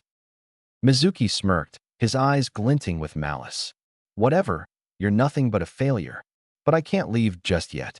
I'm going to kill you to avenge my parents. I'm going to kill the demon. The Chunin detached the giant demon wind shuriken from his back, getting ready to charge. Naruto's eyes narrowed and a smile appeared on his face. You're an idiot if I didn't think you'd try to kill me, Mizuki. You should worry about yourself, he said, pointing at the scroll in Mizuki's hands. Mizuki suddenly heard a faint sizzling noise. He looked down to see paper bomb tags igniting on the scroll. He tried to throw it away, but it was too late. The explosion engulfed him, but Mizuki emerged from the smoke, slightly scorched but virtually unharmed. You brat, Mizuki growled, and then quickly coughed due to the smoke. Naruto smiled and turned to leave. Where do you think you're going, demon? Mizuki roared. Home. Don't tell me you're that dumb. That blast wasn't small, and I wouldn't be surprised if ANBU, or even the Hokage himself, arrived shortly to apprehend the man responsible for stealing and destroying an invaluable document from one of the most loved Hokage, Naruto snickered. Mizuki was taken aback and stunned at how Naruto had played him like a fiddle. He thought he was in control, but that was only an illusion. He fell to his knees, and his eyes traced the burnt grass around him. Naruto kept looking at the pathetic state of Mizuki, finding enjoyment out of this whole ordeal. Suddenly, Mizuki slammed a fist into the ground, enraged at what was happening. This can't be. Me, a Chunin, outsmarted but some brat. Mizuki looked up at Naruto, rage and a storm of fury brewing in his eyes. "You cheated," he shouted, pointing an accusatory finger. Naruto glared at Mizuki. "Don't be so mad, Mizuki. You can't blame me for being weak." He decided to walk closer to Mizuki to taunt him some more. "The weak assign responsibility, and that's what you are, Mizuki, weak." This sent Mizuki into a frenzy. He got up and rushed at Naruto like a mad bull seeing red, attacking swiftly with kunai assault. Naruto was not expecting this type of response, but jumped back and tried to evade the incoming kunai. However, this proved to be unsuccessful as one of the three grazed his cheek, causing blood to trickle down his face. Mizuki chuckled. "I'm going to enjoy killing you." "Lucky hit," Naruto said, wiping the blood. "I might have bitten off more than I can chew. He's still a grown man, and I'm a little kid. I might be faster than him, but the difference in size, strength, and experience is too much." Naruto's jaw clenched, and he gritted his teeth. "I hate to admit it, but he's stronger than me. I should draw this out and wait for the other shinobi to arrive." Mizuki looked at Naruto's rigid body posture and could see the kid wasn't prepared for this. He started to spin the demon wind shuriken in his right hand. "Scared? Thought I was the weak one." Upon those words, Naruto lost any and all desire to wait until someone arrived. He would beat Mizuki. "You are the weak one here." He put his hands up, making a hand seal. Kagebushin no Jutsu. Two clones of Naruto appeared ready to fight. "I could have summoned hundreds of clones to bum rush you, but I'm honorable. So I'm giving you a chance," Naruto said confidently. They took a ready stance and Naruto's eyes started to emit an eerie glow. "This will show me what I need to work on." Mizuki smiled, shifting the spinning demon wind shuriken from his right hand to left before disappearing at high speeds. Naruto's eyes widened as he heard the sound of metal tearing through flesh. His eyes darted to the right, seeing the severed body of his clone and the wicked smile of Mizuki, gripping the blood-stained demon wind shuriken and continuing his path towards Naruto. Naruto barely dodged, ducking under the attack and rolling to the side. He heard the groans of his last clone as it too disappeared. Mizuki didn't give Naruto time to breathe as he stomped, attempting to crush his head. Naruto hit a black flip, evading the attack, but then he felt a fist connect with his stomach. Naruto coughed, droplets of blood flying out his mouth. He could see Mizuki preparing to slash with his demon wind shuriken. Naruto jumped backward trying to evade the attack, but was unsuccessful as the sharp tip cut diagonal across his chest. Mizuki followed up with a strong kick, sending him backward. Naruto rolled and tumbled through the dirt and grass until he landed against a tree stump. He felt blood trickle down his face, the red liquid staining his snow-white hair. He looked up to see Mizuki slowly approaching him. "Even with my eyes, I can't dodge his attacks. He's too fast." Naruto coughed as he felt pain all over his body. "I underestimated him." He looked up to see Mizuki slowly approaching him. He could see the bright moon behind him, but his vision was waning. Just when things were starting to get interesting, Naruto pondered, preparing himself for inevitable feeling of cold metal plunging into his skin. However, something strange happened. Everything began to slow down around him. He had normally possessed enhanced perception, but this was different. Everything was frozen and he could see, hear, and feel everything around him. The sky blurred and became warped and wispy. He heard a voice echo in the distance. "Is this how you want your story to end? I thought you wanted to be the strongest, kid." The voice spoke. Naruto's head shot up as his eyes widened.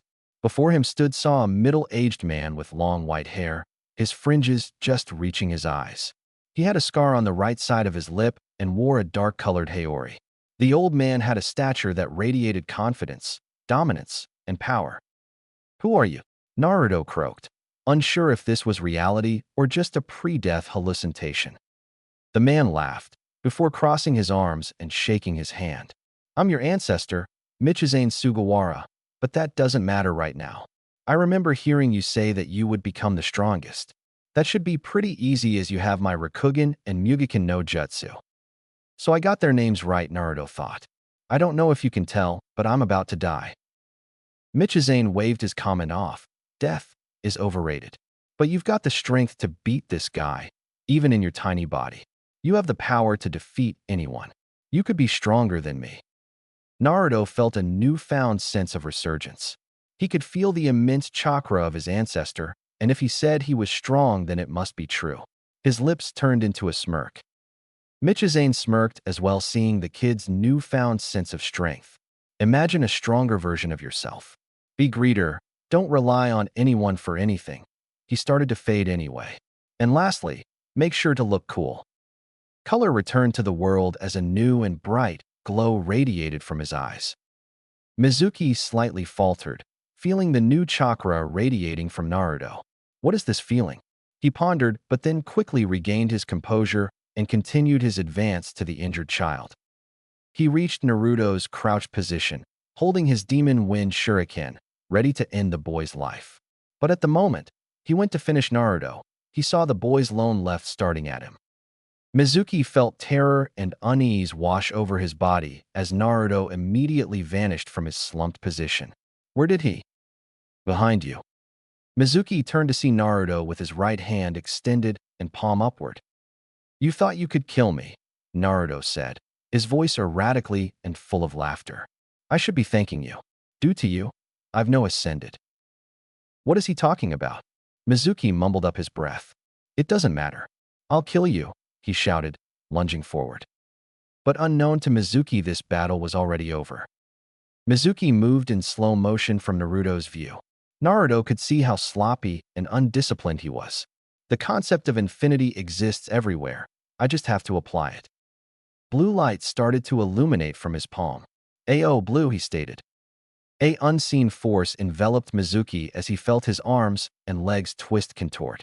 He screamed out in pain while his limbs spaghettified, turning into noodles rather than human limbs. He dropped to the ground barely alive while his blood stained the grass, the wind flowing over his grotesque body. Naruto stood over Mizuki's damaged body, alone, eyes shining with the moonlight reflecting over his stained white hair. "I told you." A wide smile spread across his face. "You're weak." He was still bleeding and heavily fatigued, but the sensation and adrenaline from this awakening was keeping him upright. He spread his extended both his arms and started to laugh manically, his voice reverberating through the forest. Shortly, Hiruzen, along with several Anbu and Irika, arrived on the scene. They were anticipating a dead Naruto, but to their shock saw the child with blood staining his hair and clothes. Hiruzen furrowed his eyebrows, unsure of what to say. He was glad that Naruto was unharmed, but didn't know what was going through his head. "Naruto," Irika managed to squeak out, seemingly afraid of Naruto's current presence and bloodied attire. "Oh," Naruto said, turning around to face them. The smile on his face seemed to get even wider. "He thought he could kill, but I got him first. He's dead, and I'm alive." He looked at them with a crazed look in his eyes. "The world's spinning, and it's all so hilarious. Can't you see it, Irika? The hilarity of it all." Naruto's laughter was disjointed, almost a cry. The Anbu instinctively started to draw their tantos, feeling uneasy due to Naruto's state. Hiruzen raised a hand signaling the Anbu to stop, and then he exchanged a quick look at Irika. He could tell Naruto's mind wasn't in the best shape, but he needed to keep the situation under control. "Yes, Naruto, we see that you've defeated him," Hiruzen said, his eyes on Mizuki's mangled body. "Let us help you. I can see that you're tired and have a lot of injuries." "You help me? You've never helped me." Naruto snapped back. "You've only pitted me, stopped me from reaching the level I needed to, and lied to me." Hiruzen momentarily flinched at those comments, feeling a pang of guilt. "Don't think that I owe you anything. I know the truth," Naruto said, pointing an accusatory finger at Hiruzen. "I know." He grabbed his head, feeling a searing and throbbing pain shoot across his temples. "Ugh." Naruto soon fell to one knee and then collapsed to the ground. However, Irika swiftly moved to catch the hurt boy as Naruto laid in his arms. Hiruzen breathed a sigh of relief that the situation hadn't escalated any further. He motioned for the Anbu to grab Mizuki's lifeless corpse and take it to Ibiki in the intelligence division. They would find out what happened from Naruto. The Anbu vanished, leaving only Hiruzen, Irika, and the unconscious Naruto. Irika looked at Hiruzen, Hokage-sama, what should we? We need to take him to get treatment for his injuries, where he will be until he recovers from his injuries. Naruto may need to get put under psychological review and treatment, Hiruzen grimaced. But he'll also be questioned by the council to get his account of the story. Iruka slowly nodded, then looked back at Naruto. I hope he'll be all right. The old Hokage looked at the moon above them. I hope so too. His mind was lost in thought, thinking of what Naruto knew. The wind howled and crickets ceased their chirping, giving way to the encroaching silence. Naruto's mindscape. Naruto awoke in a dark place. He quickly got up and looked around, taking in everything around him. It seemed like he was in a sewer due to the open pipes with leaking water around him. The last thing he remembered was seeing the old man and Iruka-sensei catch him or something along those lines. However, he sensed a massive chakra unlike anything he's ever felt. He turned around and felt the murky water below shake. On the horizon was a massive, ironclad gate with a seal placed on the middle.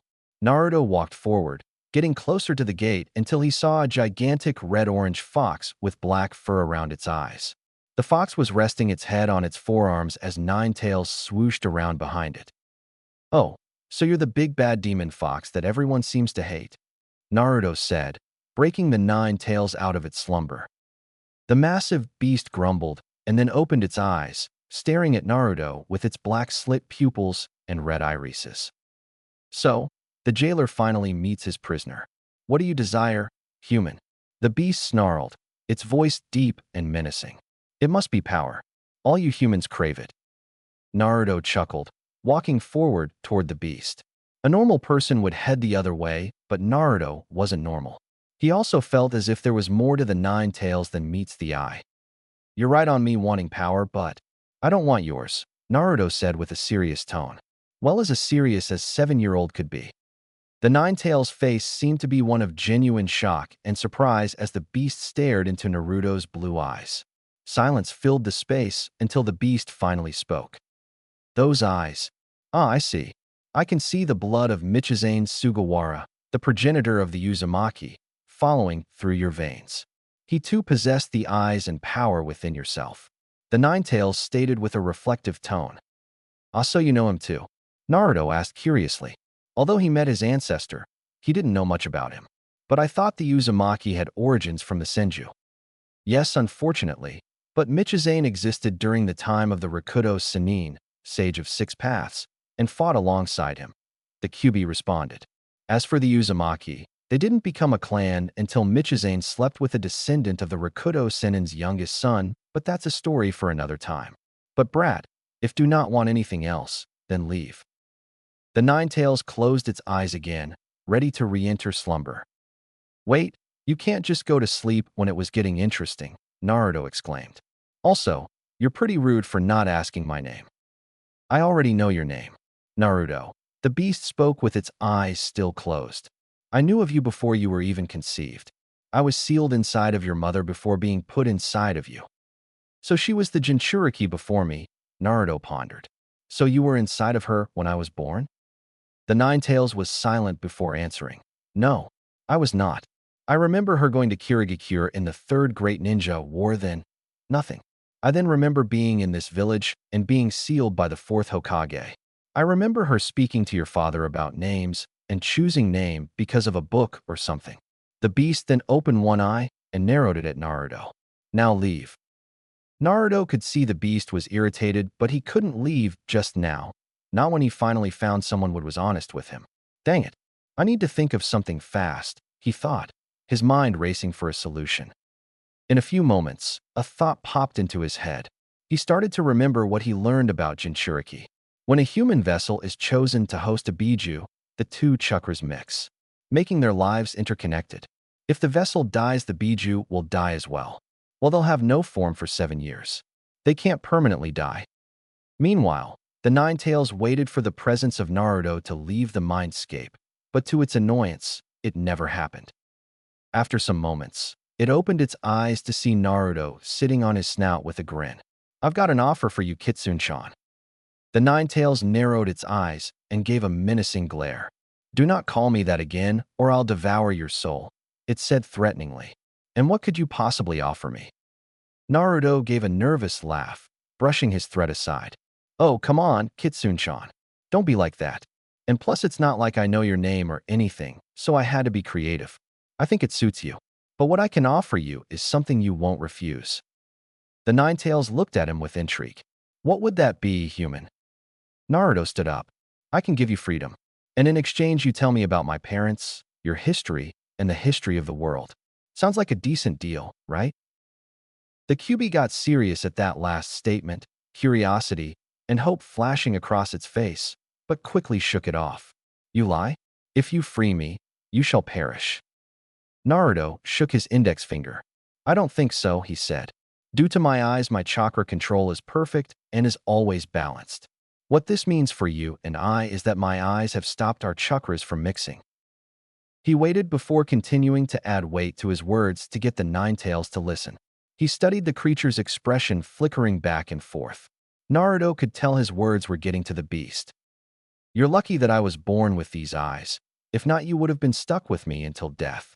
Now come on, let's shake on it, he said, raising his little finger forward. The fox looked at Naruto with a perplexed expression.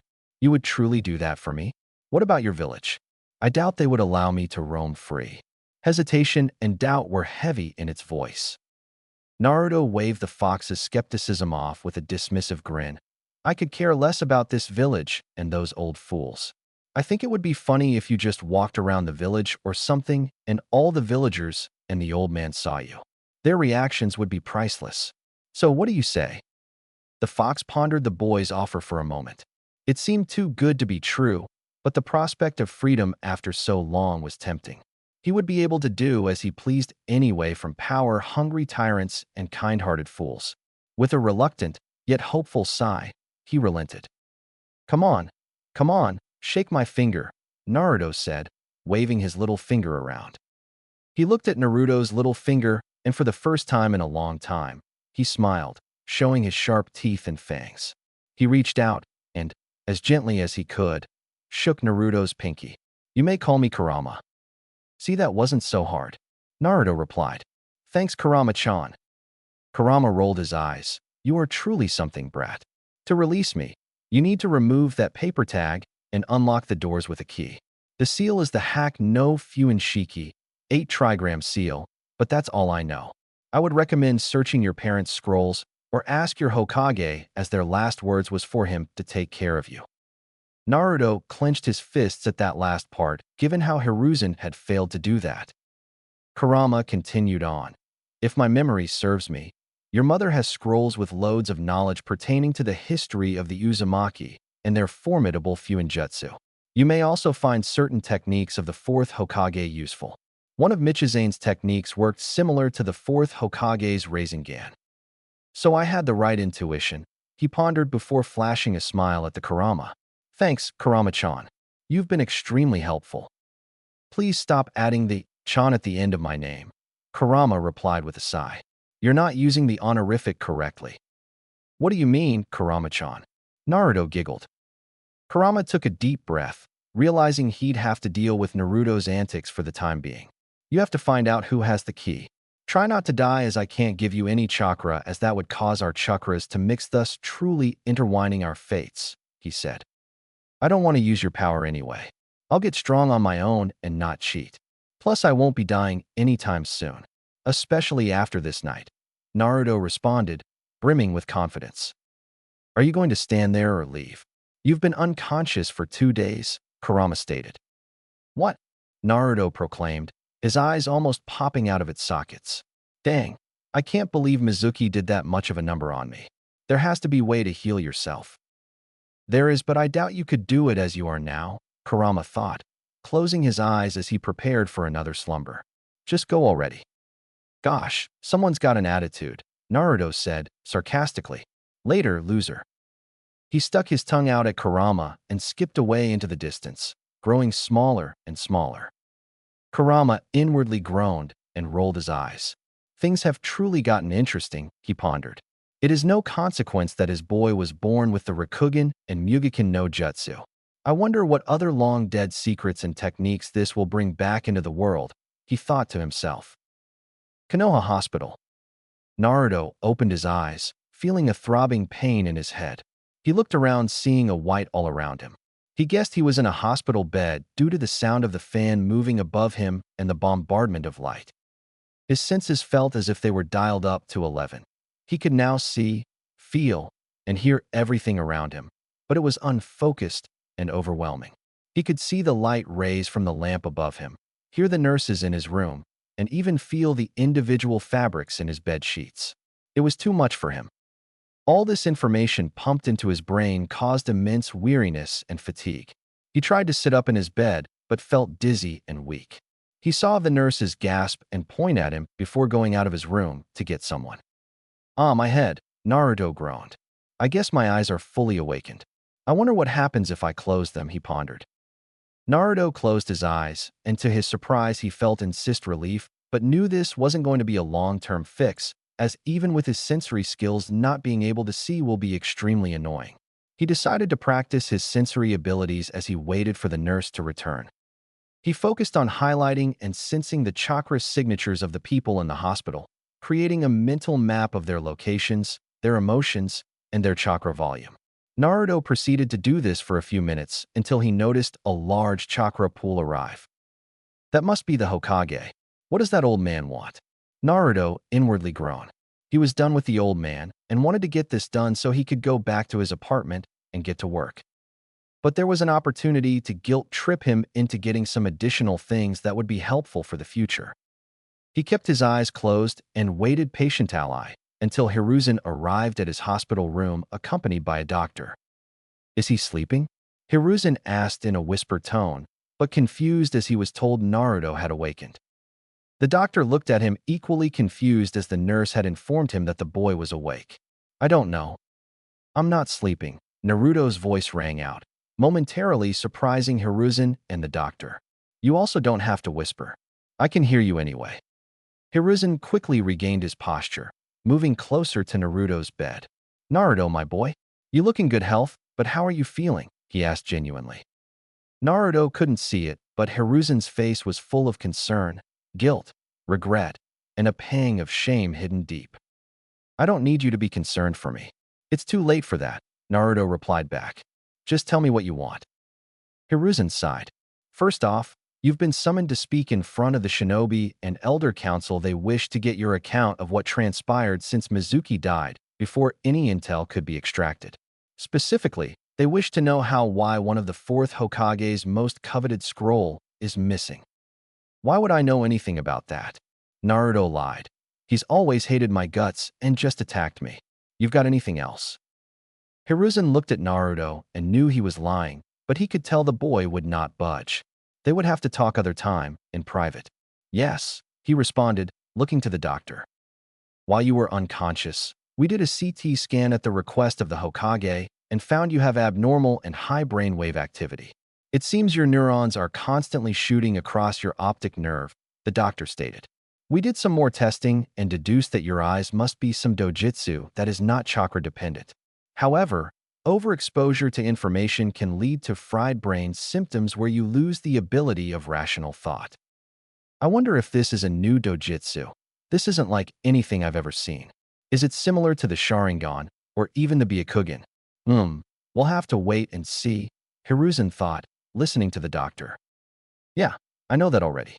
You've got a solution, or are you going to keep running your mouth?" Naruto responded. We have these," the doctor said, reaching into his coat pocket and pulling out round, blacked-out glasses.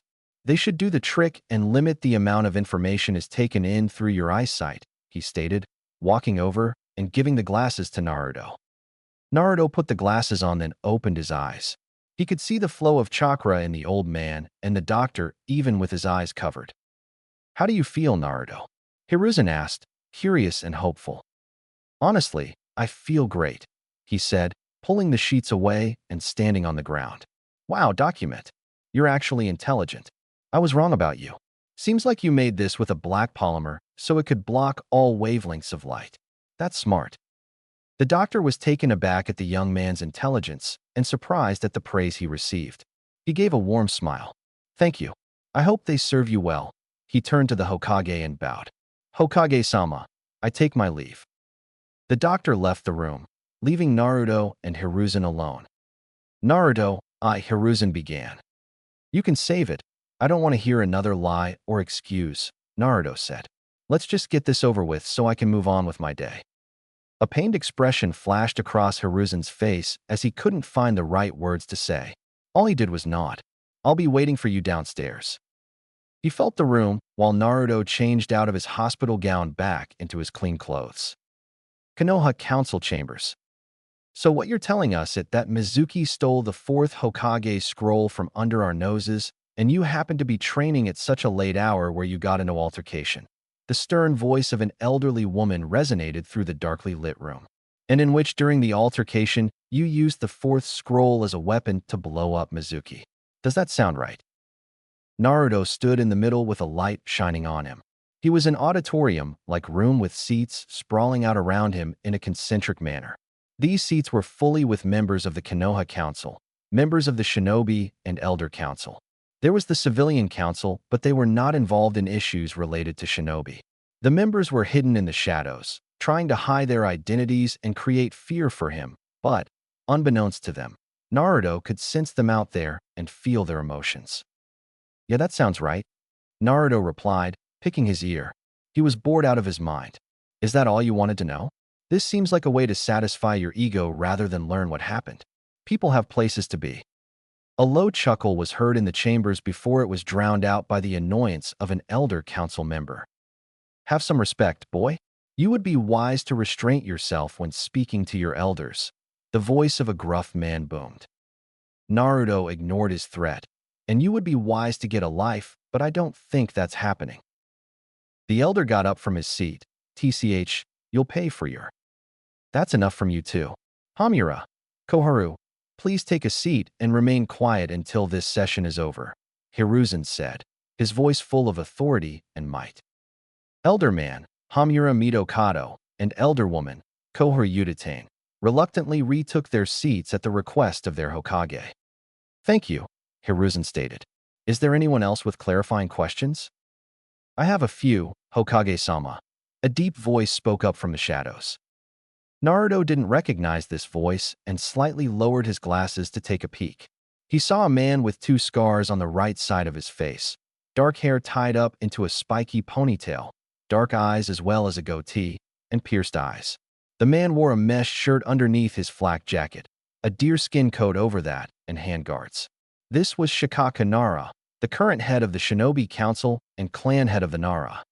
You have the floor, Jonin Commander, Hiruzen said. Shikaka nodded. How did you discover Mizuki's betrayal? Well, he used to be my academy teacher. He would always act suspicious and extremely hostile towards, Naruto stated. I was training by academy late at night and heard someone moving around the Hokage's residence. I followed the trail and found Mizuki with the scroll where he suddenly attacked me. But why didn't you run away or get help? Shikaka questioned. He was a Chunin after all. Murmurs started forming around Naruto, while a small smile formed on his lips. He doesn't seem to be dumb unlike the rest of these old fools. I've been having eye issues given these glasses and also I couldn't see all too well. Once I got closer, I saw the scroll had the kanji 4-4, so I put 2 and 2 together realizing he had stolen something. He lied. But as for why I didn't get help, you see, I thought it would be my duty as a member of this village to put the safety of the village of my own needs. A mixture of agreement and surprise was felt in the room as a lot of those present were shocked that Naruto of all people put the village above himself. Maybe he had potential to be a fine shinobi. Shikaku put his hand on his chin while Naruto watched nervously. I don't think he's buying this, Naruto pondered, getting ready for his lie to be called out. Surprisingly, Shikaku seemed to believe him, or so Naruto thought. How did you defeat Mizuki? Autopsy reports show that Mizuki's arms and legs were crushed and he died from internally bleeding. Umbu that were on scene said that your eyes were glowing blue.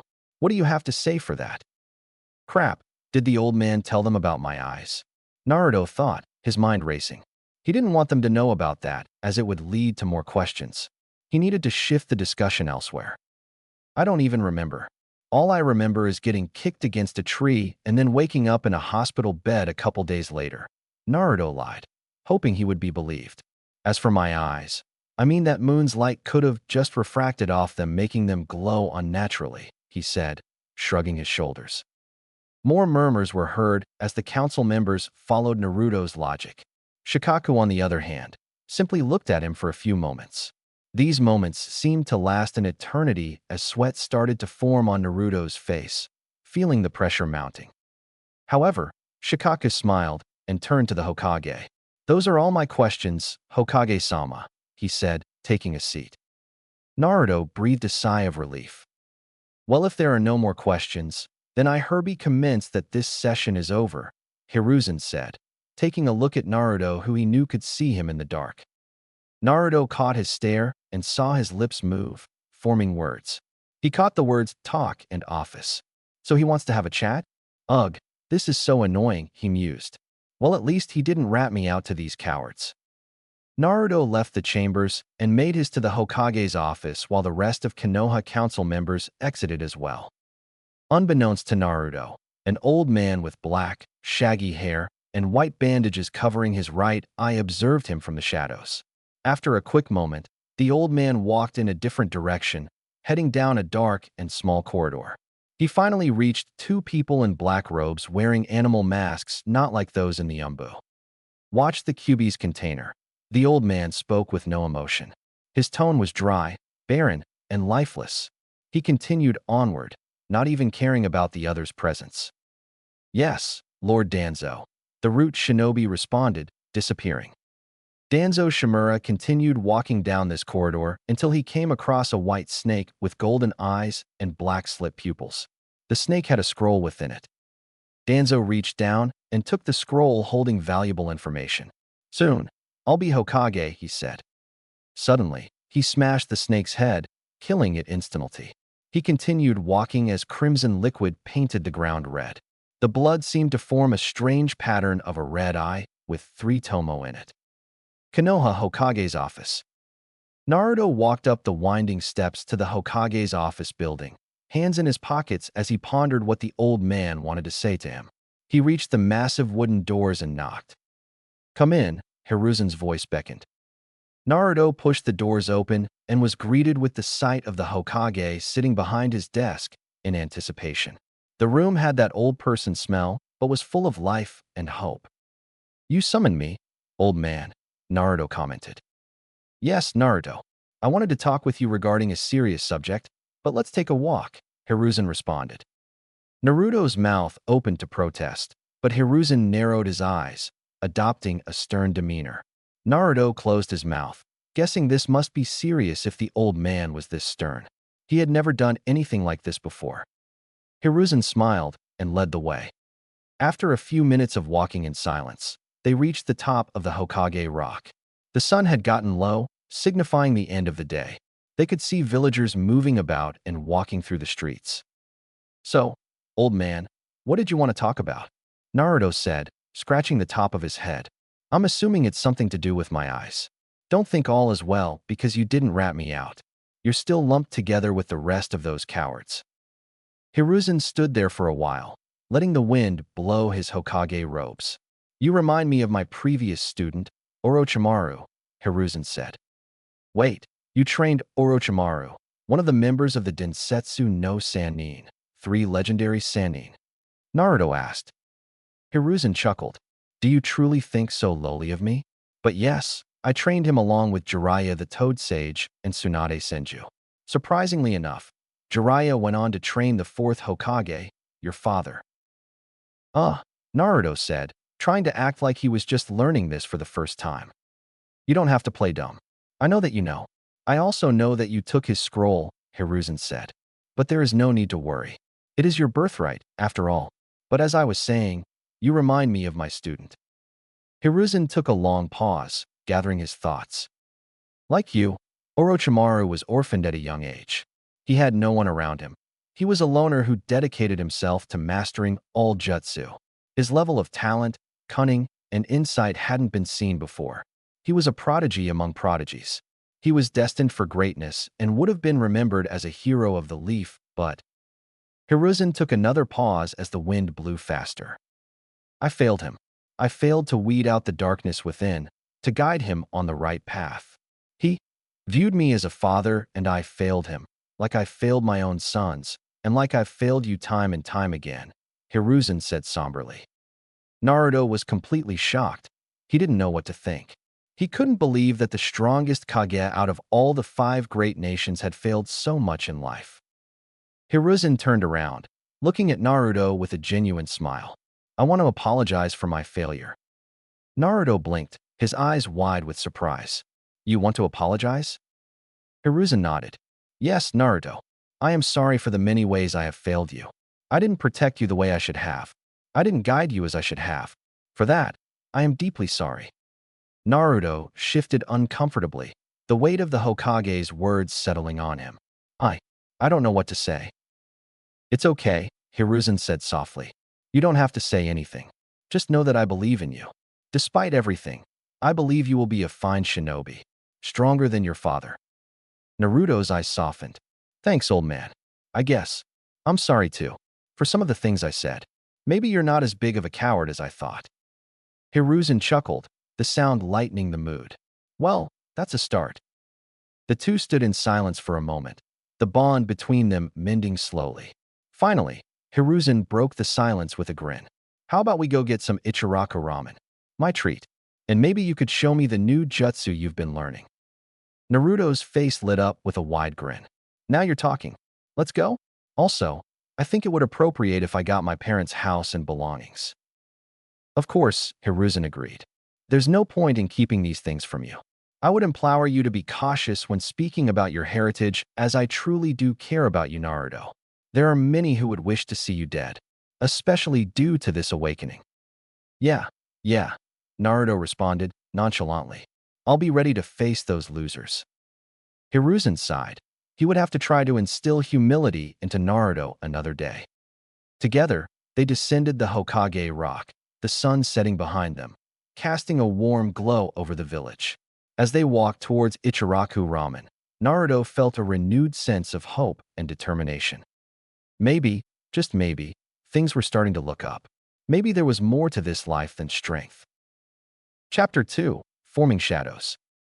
October 26th, Uchiha Compound. Sasuke opened his eyes to find himself in utter darkness. The air was thick and oppressive, making it hard to breathe. Each step he took felt like trudging through a swamp, the ground sticky and unyielding. He walked for an eternity until a low growl rumbled behind him. He turned his head toward the source of the growl, his heart pounding. 2 sets of eyes pierced through the darkness, their yellow irises with red pupils glowing menacingly. What is that? He thought, instinctively stepping backward.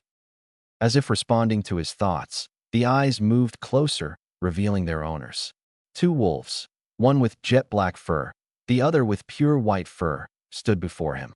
Each had a strange seal on their forehead. The black wolf bore a red triangle pointing upward, while the white wolf's triangle pointed downward, both symbols pulsing with an eerie light. What do you want? Sasuke demanded, his voice steady despite the fear gnawing at his insides. The wolves' unblinking gaze made his skin crawl. The wolves howled in unison, their voices echoing eerily in the darkness. They pointed their snouts in another direction. Sasuke followed their gaze and saw a tan cocoon in the far distance.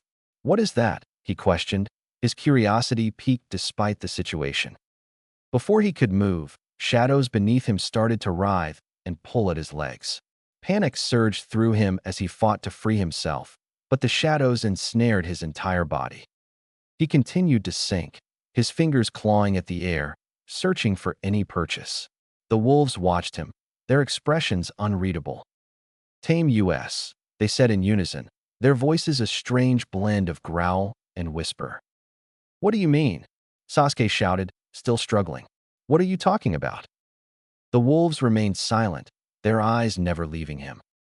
Sasuke's heart pounded, his breaths coming in ragged gasps. The darkness enveloped him, and the last thing he saw was his outstretched arm before it swallowed him whole. Sasuke gasped and bolted upright, finding himself in his bed, his body drenched in sweat. Sasuke, a feminine voice called out to him. He looked to his right to see his mother, Mikoto, sitting on the side of his bed with a concerned expression etched across her face. Sasuke, she repeated, I've been trying to wake you for the past 5 minutes. You're going to be late for the academy. She moved closer to her son. Is everything all right? Sasuke put a hand on his head. Was that a dream? He thought, his heart still racing. The vividness of it left him shaken. Mikoto held him tightly, her touch soothing the remnants of fear. What's wrong? She asked, her voice soft and comforting. You can tell me. Sasuke felt the warmth and love of his mother and felt at ease. I was in darkness, he managed to get out. Mikoto held him and rubbed the top of his head. What else did you see? She asked. I saw these two wolves or dogs, but they had yellow eyes with red pupils and these weird symbols on their heads, Sasuke stated, looking up at his mother. Mikoto perked up from his last statement and lifted her head. What color were they? She asked. They were black and white, Sasuke responded, looking back at his mother's face. Her eyes widened briefly before she composed herself, a forced smile on her lips. Is something wrong? He asked. Mikoto blinked a couple of times before speaking. No, it's nothing, she lied, though the worry in her eyes betrayed her. I'll talk to Toussaint about this, but I want you to keep this within the family. Sasuke was confused but nodded his head. Yes, Okasan. She bent and kissed Sasuke's forehead. You've got about 30 minutes before the academy starts. I love you, my little Sasuke-kun. Sasuke said nothing, his mind still on the strange dream and his mother's dismissive attitude. Mikoto noticed this and didn't want her child to think anything was wrong. So, you don't love me, Sasuke-kun, she said, tickling him. Say you love your Okasan, she said playfully. Sasuke started to squirm and laugh, eventually giving in. I love you too, Okasan, he said tenderly. That's more like it, she said, getting up from his bed and heading out of his room. There's breakfast on the kitchen table. Is Nizan still here? Sasuke asked, springing out the bed and getting ready for the day at the academy. I believe so. He went to meet with Shursui near the Nakano River, Mikoto responded. I think you should have enough time. Just make sure you have everything ready because you need to head straight to the academy after you visit him. Yes, Okasan. Sasuke quickly responded as he rushed to change clothes so he could catch Itachi before he left. Mikoto smiled at her son before closing the door. However, she felt as if a storm was coming. Once the door was closed, she walked down the stairs, then past the living area, and made her way into the kitchen where her husband, Fugaku, was seated, sipping on tea. On the table, in front of him was a plate of 2 sausages, sunny-side-up eggs, and a piece of toast. What was the matter with Sasuke? Fugaku asked. He's going to be late if he doesn't hurry up. Mikoto walked to the kitchen counter and prepared a plate for herself before turning to face her husband. He said he had a nightmare where he got chased by 2 wolves, she said calmly, though the concern lingered in her eyes. Fugaku studied her for a moment before nodding and placing his tea down. I see, he said, folding his arms. Did he see anything else? He didn't say, she replied. Do you think we should contact my father and ask him? Fugaku paused before closing his eyes. Not yet. We need to discover if he possesses the technique. If he does then, things will become more complicated. I'll test him later today to determine the next steps.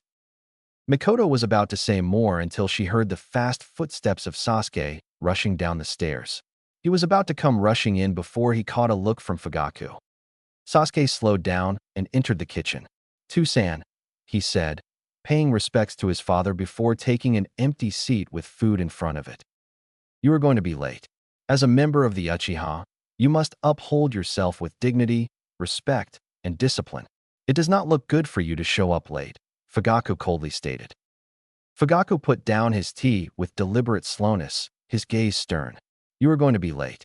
As an Uchiha, you must uphold our dignity with discipline, he said, each word a heavy reminder of their family's expectations. Showing up late disrespects our clan. Sasuke nodded, feeling the weight of his father's words. He ate quickly, the tension in the room thick enough to cut with a kunai. After a few minutes, he finished, getting ready to leave and find Itachi. However, his father spoke to him once again. After the academy ends, come straight home, Fugaku commanded, his voice firm but carrying an undercurrent of concern. We have training to do. I cannot have a child of mine lacking in anything. We are going to focus on ninjutsu and physical training. Do not be late. Yes, Tusan, Sasuke replied timidly, feeling the weight of his father's expectations. He grabbed the bento box prepared by his mother, placed it carefully in his bag, and left the kitchen. Mikoto waited for Sasuke to exit the front door before speaking to Fugaku. You don't have to be so hard on him, she said, her voice gentle yet firm, as she scrubbed a dirty dish. Fugaku took another sip of his tea, his gaze distant. I have to be. He isn't like Itachi. I need to use the time I have to instill in him the lessons that will make him strong. He needs to be ready to face anything, even without us. Mikoto paused, her hands stilling in the soapy water. Have things gotten that bad? Fugaku grimly nodded, the weight of an uncertain future pressing on him. Yes, they have. Mikoto turned back to the dishes, scrubbing harder, her heart heavy with worry. She hoped it wouldn't come to this, that she'd be able to see her boys grow old together, safe from the looming threats. Sasuke ran through the dense forest as fast as he could, trying to catch his older brother before he left on his mission. Itachi hadn't told him what it was, but said that he would be gone for an undisclosed amount of time. The sun had just risen, casting a low orange glow that shone through the canopies. Birds chirped, and a soft breeze rustled through the leaves and grass. As journeyed further within, the earthy scent of the forest and the gentle flow of a nearby river filled Sasuke's nose. He smiled, knowing he was getting closer to where his brother was. Eventually, Sasuke saw a clearing in the distance that opened into a deep ravine. He could make out two faint figures, one sitting on a rock while the other stood a fair distance away. He considered running out to greet the two figures, assuming they were Itachi and Shisui. But something within him urged caution. He moved closer, crouching down and seemingly sinking into the shadows beneath him. How did I do that? Sasuke wondered, surprised by his new ability. He decided to submerge himself only to nose level, unsure if he could breathe fully immersed. His head was now at eye level with the middle of the grass blades. Sasuke crept closer to the two figures until he could see who they were. His suspicions were confirmed when he saw Itachi, standing in his shinobi attire, and Shisui, with his short and unkempt hair, sitting on the rock near the edge of the ravine cliff. They appeared to be engaged in a conversation. Sasuke wanted to emerge and go to them, but something in his body told him to stay hidden and listen closely. Before he could decide, he heard Shisui's voice. So, I take it didn't go well, Shisui said sarcastically, leaning back on the rock. Itachi sighed, his eyes trailing the ground beneath his feet. I'm sorry. I did everything I could, but the only thing I accomplished was delaying the plan. You're fine, Shisui replied, trying to sound reassuring. This is our entire clan after all. Their will to make this happen is much stronger than we anticipated. What plan are they talking about? Does it have something to do with our clan? Is this a part of Itachi's mission? Sasuke's thoughts raced as he continued to listen, hidden within the grass.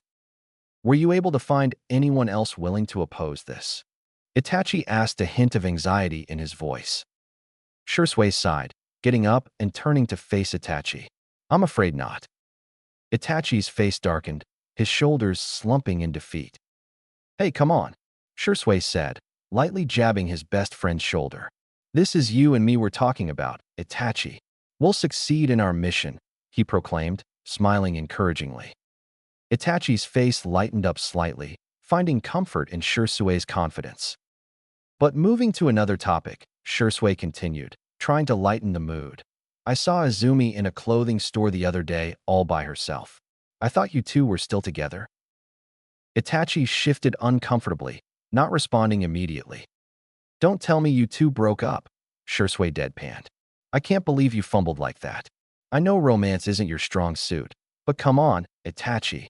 This one was served on a silver plate. From his hidden position, Sasuke's eyelids twitched. Should I be hearing this? So are you going to tell me what happened or? Shisui persisted.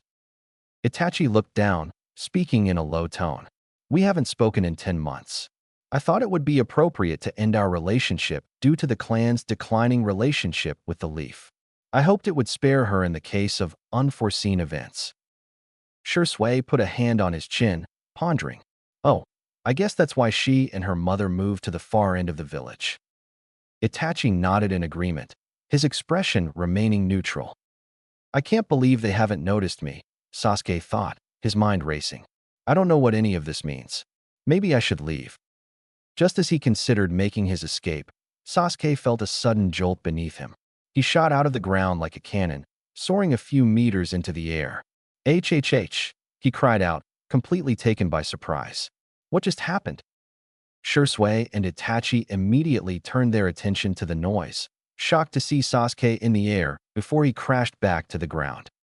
Sasuke braced himself for the fall, but felt someone catch him. He opened his eyes to see Shursui's confused face. Sasuke, what are you doing here? Shursui asked, exchanging a glance with Itachi. And how long have you been hiding? He then gently let Sasuke down. Sasuke regained his footing, looking sheepishly at the two. I was coming to say goodbye to Nizan before you two went on your mission, but then I saw you talking, and I didn't want to interrupt your conversation, so I listened in. I only heard you talking about some plan and our clan. Shursui and Itachi exchanged a worried look. I also heard about Izumi, but I'll keep all of it a secret. I promise, Sasuke pleaded. But what's the plan for?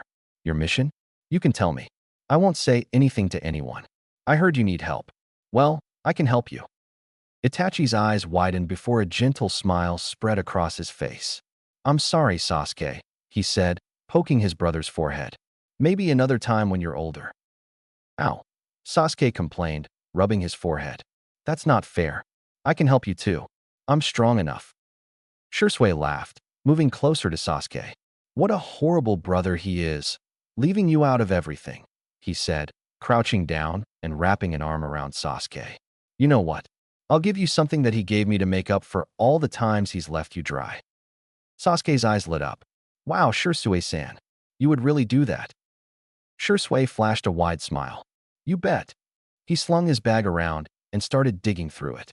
Aha, I found it. He pulled out a jet-black tanto with a golden guard and a red hilt, then sheathed it into a tan scabbard and handed the weapon to Sasuke. Here you go, Shursui said. It's a nice sword, isn't it? Make sure to take care of it.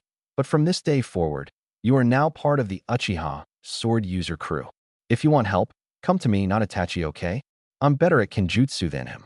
He turned his head to Itachi. Wouldn't you agree, Itachi? Itachi looked like he wanted to say something, but instead, Sasuke's high-pitched voice came through.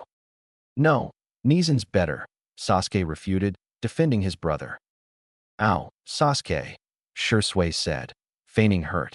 I thought after giving you this, you would recognize me as the superior one. Come on, I'm older. That definitely makes me stronger. I know you're older, Shursui-san, but Nizan is still better, Sasuke insisted. Right, Nizan? Itachi could only look at Shursui, who had a wide grin reaching from ear to ear. I think you should be at the academy right now. It should be starting soon, Itachi said. Sasuke's eyes widened. I'm going to be late. He hurriedly put the sword into his bag and started to head back to the village. Make sure to be careful with the sword, Shursui advised. I don't want your mom to yell at me if you get hurt using it. I will. Bye, Nizan. Bye, Shursui-san. Good luck, he shouted before disappearing into the foliage. Itachi could only wave at his brother disappearing into the forest, his heart aching. When Sasuke was out of sight, he turned back to Itachi, who had a grim expression. How did he manage to listen to us for so long without being detected? I couldn't feel his presence at all. I don't know, Itachi replied, frowning. I don't want to get him involved with this. He's just a child. He won't, Itachi. We'll succeed with our mission, Shursui said, his expression turning serious. We have to for him and the future of our clan. Itachi nodded, and the two set off, dematerializing in an instant.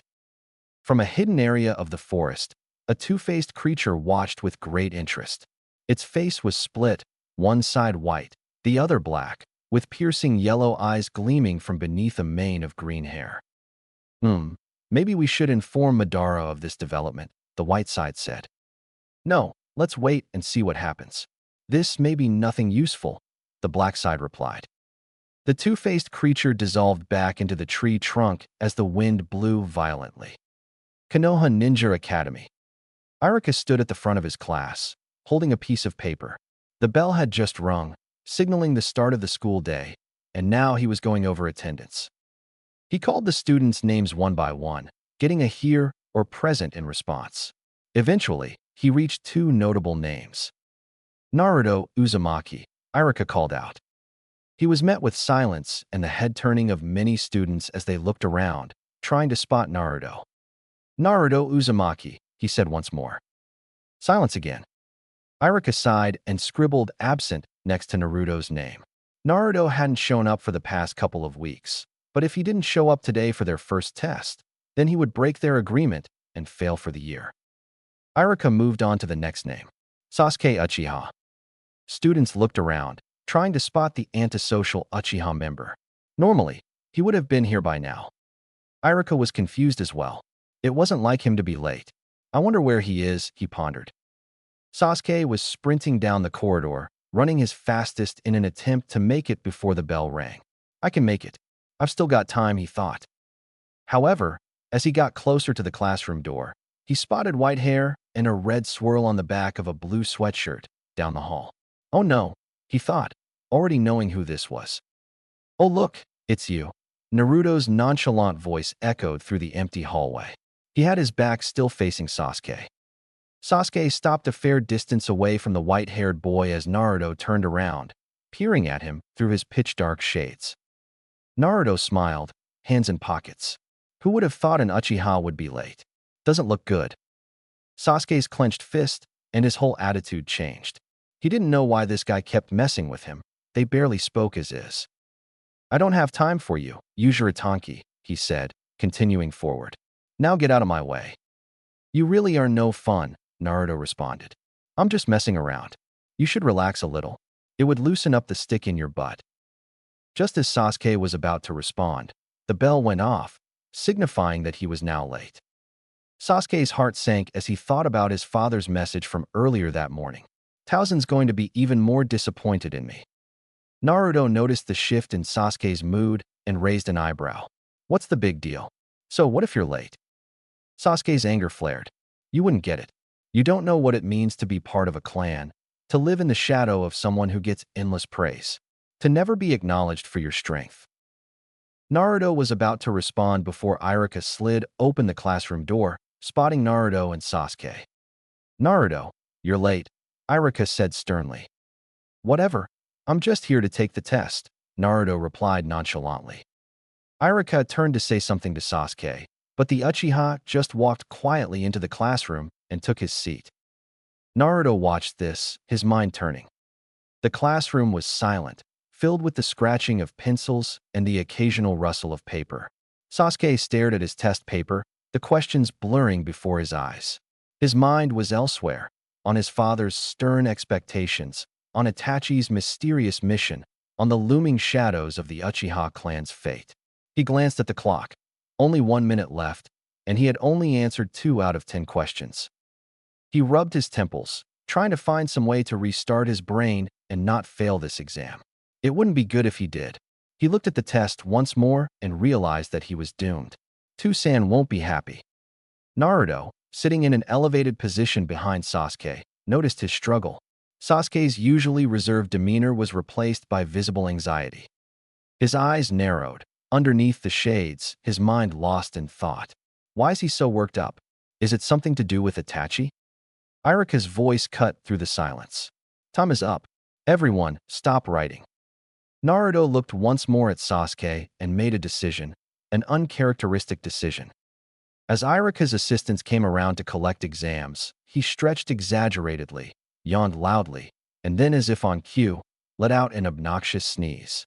But this was no ordinary sneeze. It was a diversion. Using his technique, Naruto caused all the tests to scatter into the air. Achoo, he exclaimed, making it as dramatic as possible.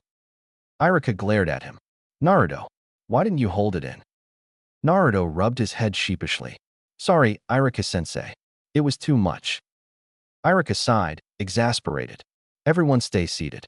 We'll pick up the tests. Papers floated strangely, almost suspended by an invisible force confusing Irika and his assistants. While they were preoccupied, Naruto, seized the moment. Using his technique, retrieved Sasuke's test paper amidst the chaos and quickly wrote down most of the correct answers.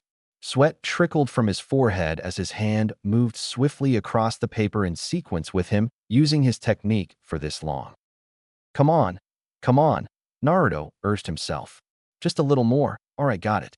Just in time, too, as he felt close to his limit.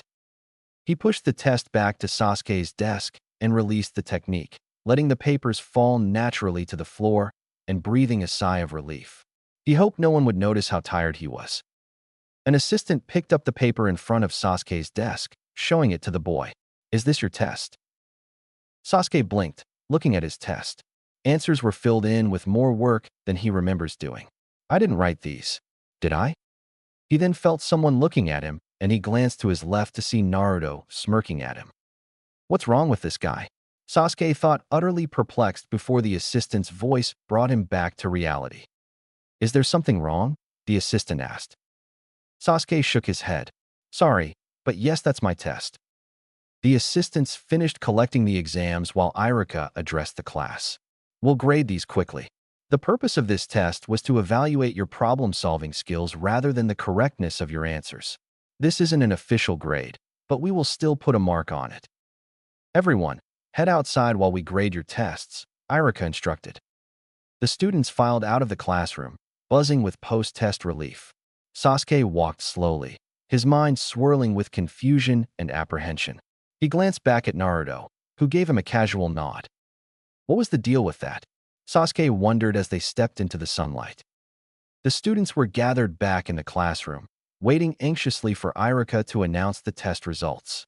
Irika stood at the front, a list of names in his hands while his assistants held the graded exams. All right, everyone, Irika began.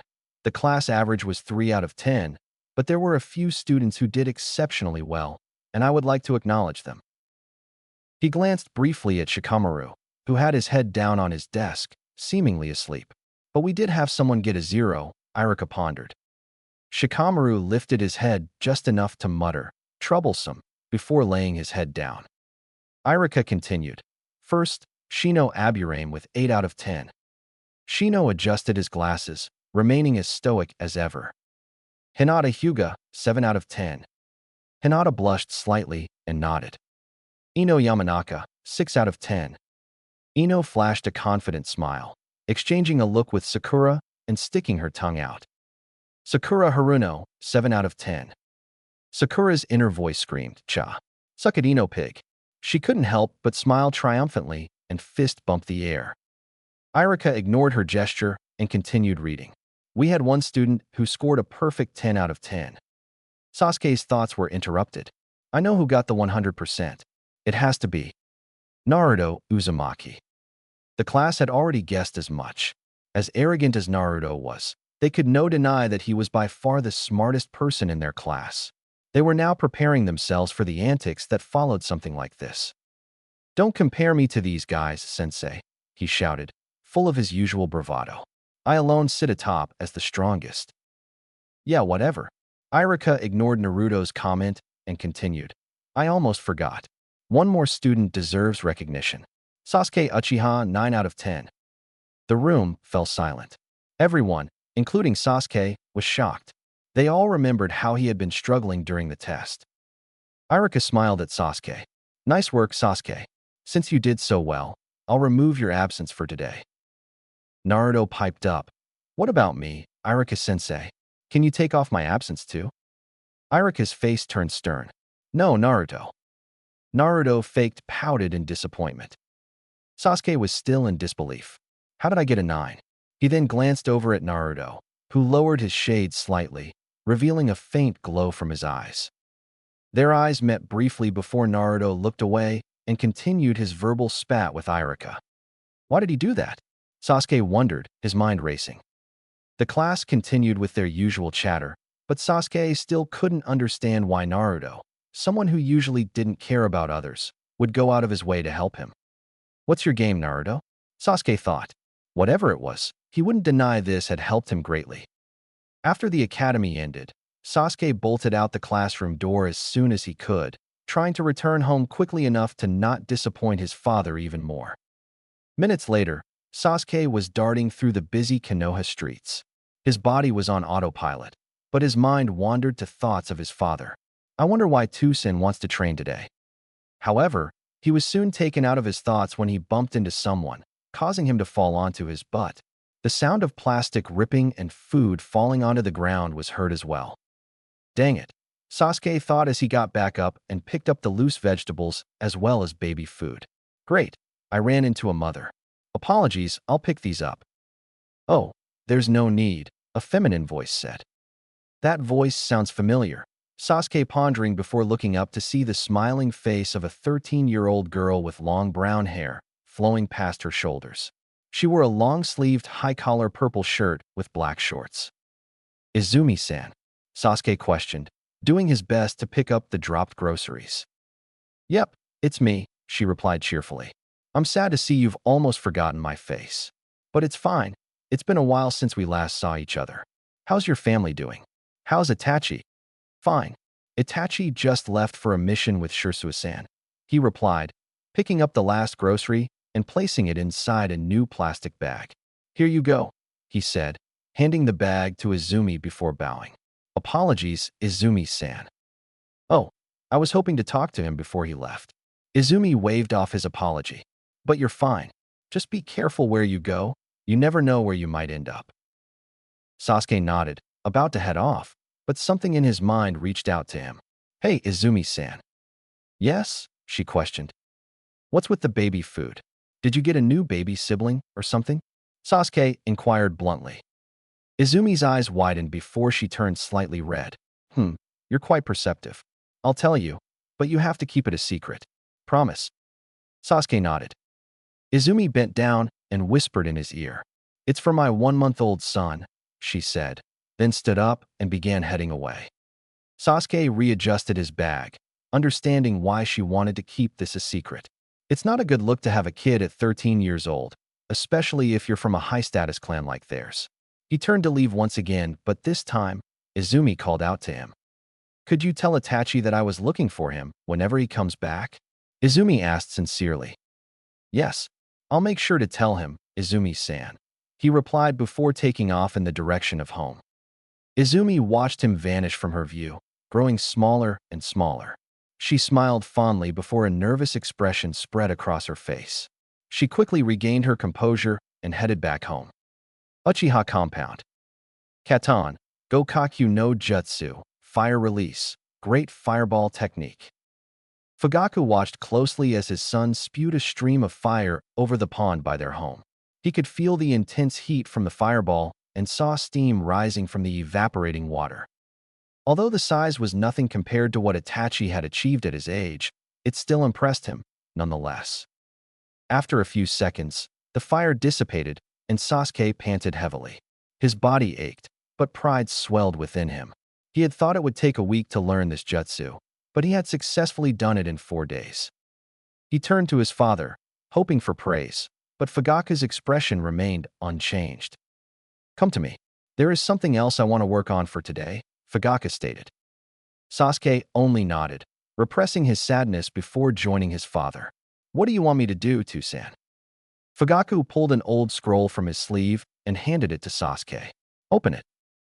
Sasuke took the old scroll and did what he was told, opening the seemingly ancient scroll and being shown a name for a technique. Takusa no Kage Bojutsu, 10 Shadows Technique. What is it? He asked curiously.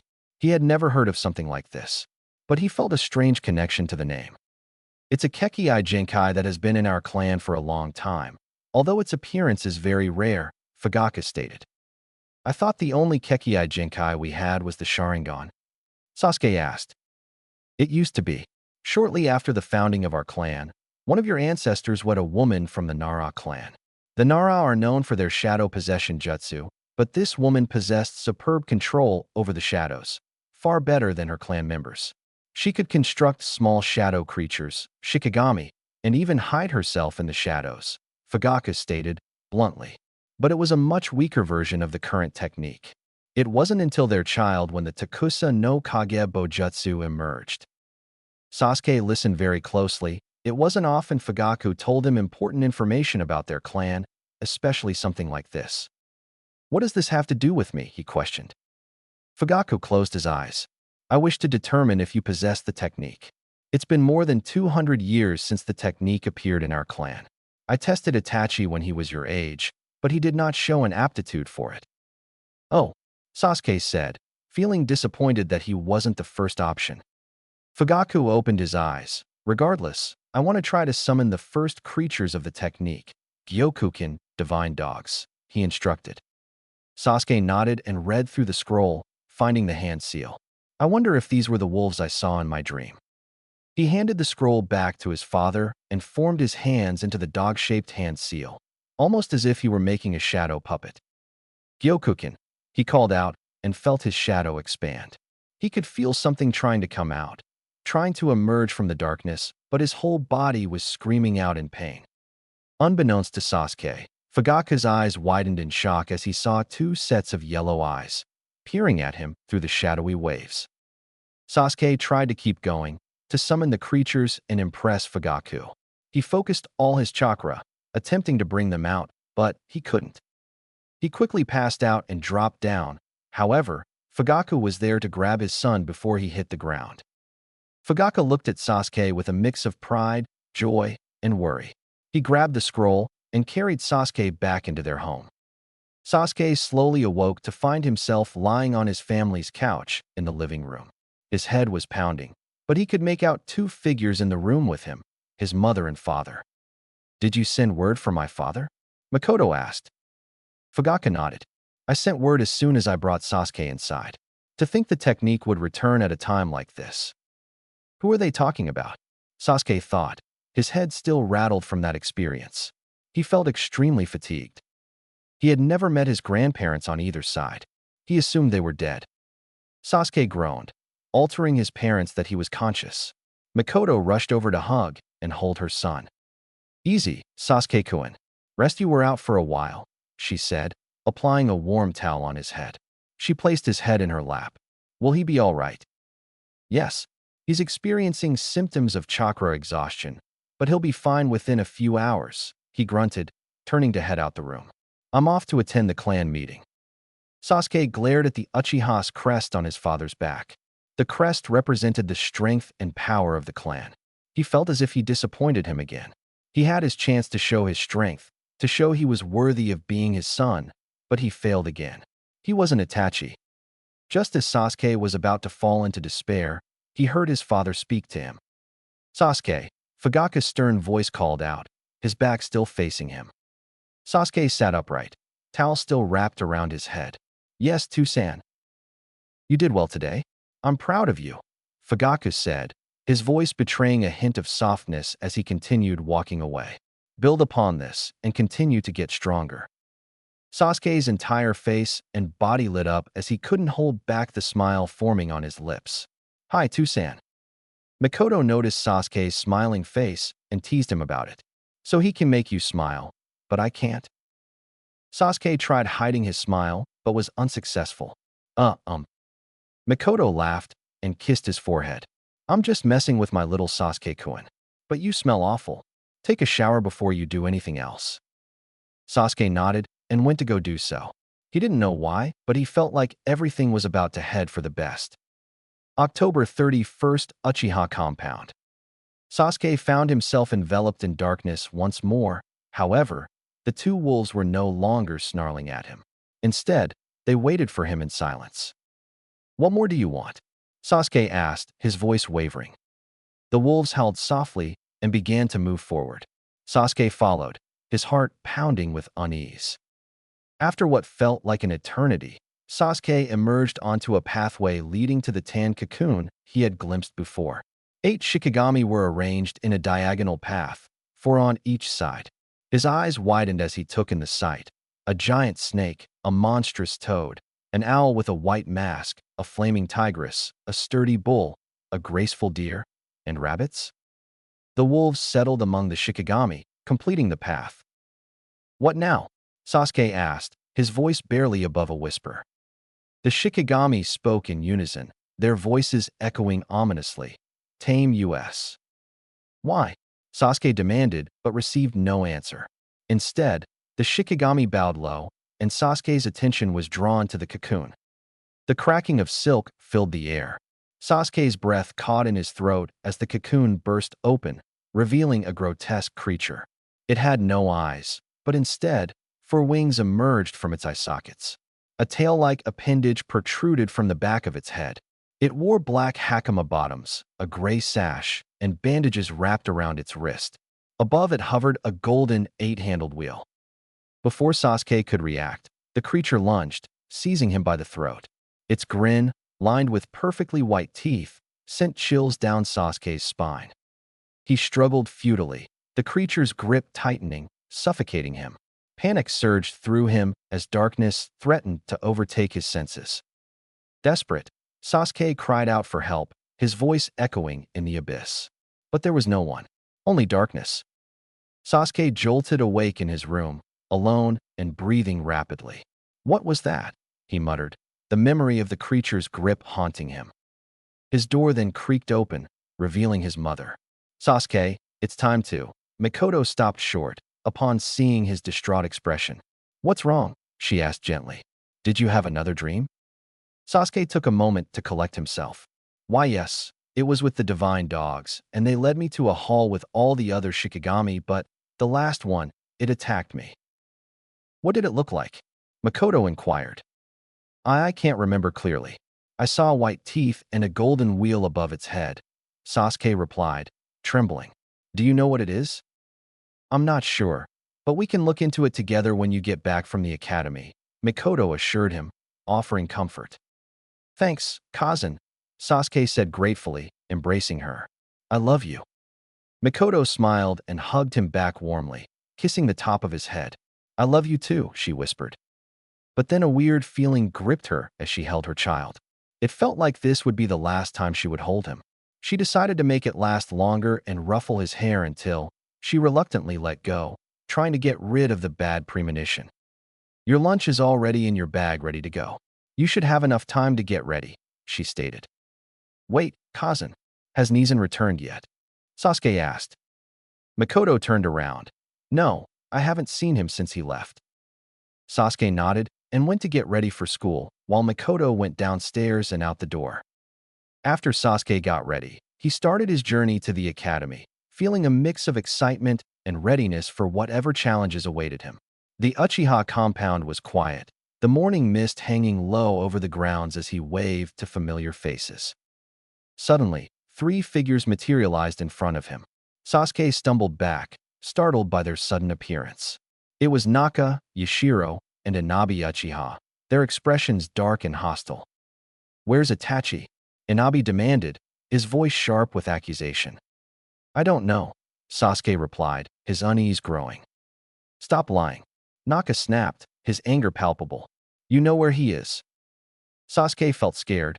I don't. He stuttered. Enough of this.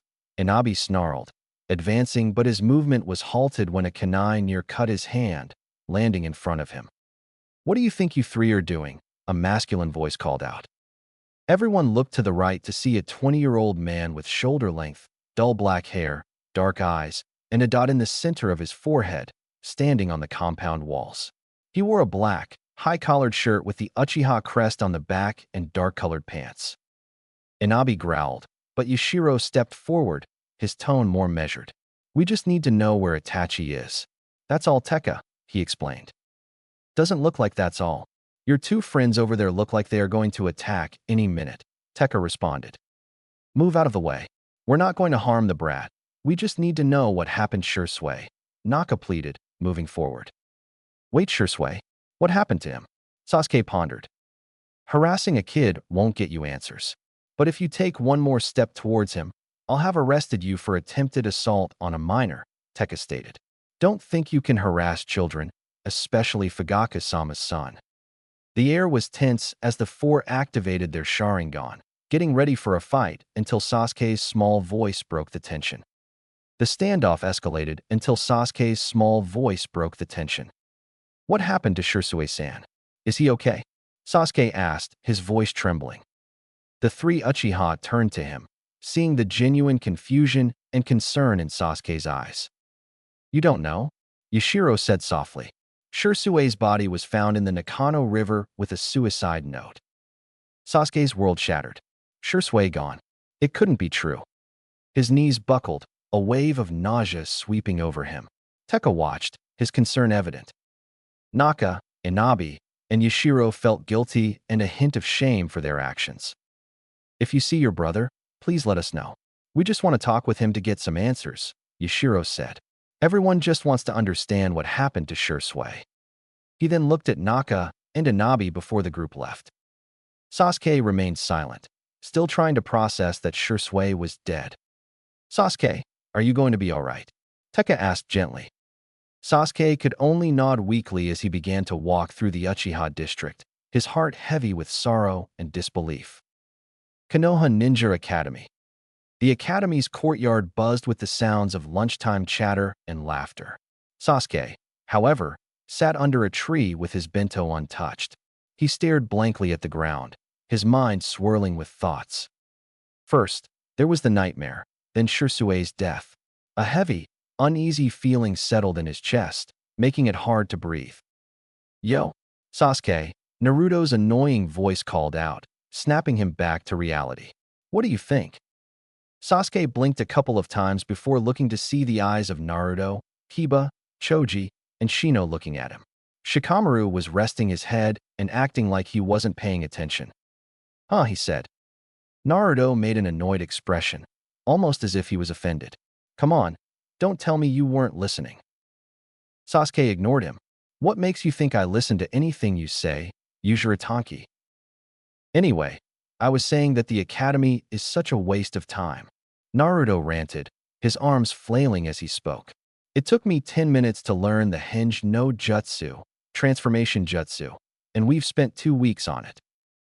It's because not everyone is a prodigy like you, Naruto, Shino spoke. The shinobi curriculum is catered to get everyone on the same level. Naruto waved Shino's comments off. Why are we catering to the weak? They can go screw themselves. That's not nice, Naruto, Choji said with a mouthful of chips. Who cares? They're weak and don't need to be here, Naruto replied. I shouldn't have to associate with them. Shikamaru was the one who spoke up. So why are talking with us? He asked, causing everyone to look his way. I remember you saying you stand alone as the strongest. Aren't we weak? Naruto opened his mouth to speak, but then he surprisingly got quiet. Everyone was shocked that Shikamaru, of all people, was the one to shut up Naruto. He got him there, Sasuke thought. I wonder what he'll say. Well, you see, you gentlemen have potential, unlike the rest of our class, Naruto admitted. You could be strong one day. Not stronger than me, but strong nonetheless. Yeah, I don't buy it, Shikamaru responded. What about our female classmates? They're all fangirls. Well, besides Hinata, Naruto stated. Besides, why would I want to listen to them yap all day? Girls are troublesome. Shikamaru nodded, agreeing with Naruto's statement, thinking about his mom and how she would pester him and his dad every waking second. Sasuke stayed silent, lost in his own world. Soon after, the bell rang, signaling the end of lunch. He watched as everyone started to head home, confusion setting in as he raised an eyebrow. Where's everyone going? He asked. Weren't you paying attention? Irika-sensei said we're ending 2 hours earlier today, Naruto commented. Oh, Sasuke replied, shaking off his daze. Naruto grinned. Want to go train? Sasuke hesitated but then nodded. Sure, this could help him not think about Shirsue's death. As they walked through the village, Naruto kept up a constant stream of chatter, always on the move, while Sasuke gave short and simple responses, not divulging anything more than necessary. After a couple minutes of walking, they passed villagers who cast wary glances their way, specifically at Naruto. Sasuke frowned, unsure of why they were looking at Naruto like that. What's with those looks? It's nothing, just ignore those losers, Naruto stated. But I just thought of something that can get us to the training ground faster. How? Sasuke inquired. Naruto smirked. Just put your hand on my shoulder and I'll handle the rest. Sasuke complied, placing his hand on Naruto's right shoulder. Naruto then flashed through a long series of hand signs before finishing with the snake seal. Within an instant, Sasuke's whole world blurred, and he soon arrived at Training Ground 11. He quickly let go of Naruto and felt his stomach twist and churn. Wow, can't believe that worked. Naruto managed a weak laugh, clearly exhausted. Still have a long way to go, but hey, it worked. He felt proud, having managed to incorporate what he learned from the Hiraishin into this new form of teleportation gifted to him by his technique. Although this version was in its early stages. Hey, Sasuke. Naruto turned to see over to the Uchiha, puking his guts out on the grass next to him. Oh, my bad, he said sheepishly, scratching the back of his head. Sasuke glared at him before continuing to retch in the empty field. The two had been going hard with taijutsu training for the past 2 hours, sparring against each other and doing physical exercises, the sun casting a warm glow on the shinobi in training. Sasuke was very exhausted. He hated to admit this, but Naruto was far above him. He hadn't won a match the entire time, which annoyed him to no end, but gradually he stopped being annoyed. When Naruto wasn't being such a prick, he was very insightful and gave Sasuke great feedback on his fighting stance. It was strange. The guy who was always loud and obnoxious turned out to be a good teacher. I'm done, Naruto declared, stretching. I want to work on some secret stuff. Sasuke nodded. Me too. I want to work on the jutsu my father showed me. Naruto smiled. He then lowered his glasses, allowing for Sasuke to see one of his sparking, sky-blue eyes. What is he doing? Sasuke thought. His eyes are too blue. Are they a dojutsu or something? Is that why he keeps them covered? After a couple moments, Naruto chuckled and pushed his glasses back up. Good luck, Sasuke. I need you to get stronger so you can keep up with me. Make things fun. He turned around and headed into the forest. See you. Sasuke watched his silhouette grow smaller and smaller until he was completely gone from Sasuke's sight. What is wrong with him, he questioned. He moved past that exchange and went to go perform the same hand seal he read from the Takusa no Kagebojutsu scroll. He didn't have the opportunity to try it again as he was completely drained from his test run. He believed that now, he should have enough chakra to summon them.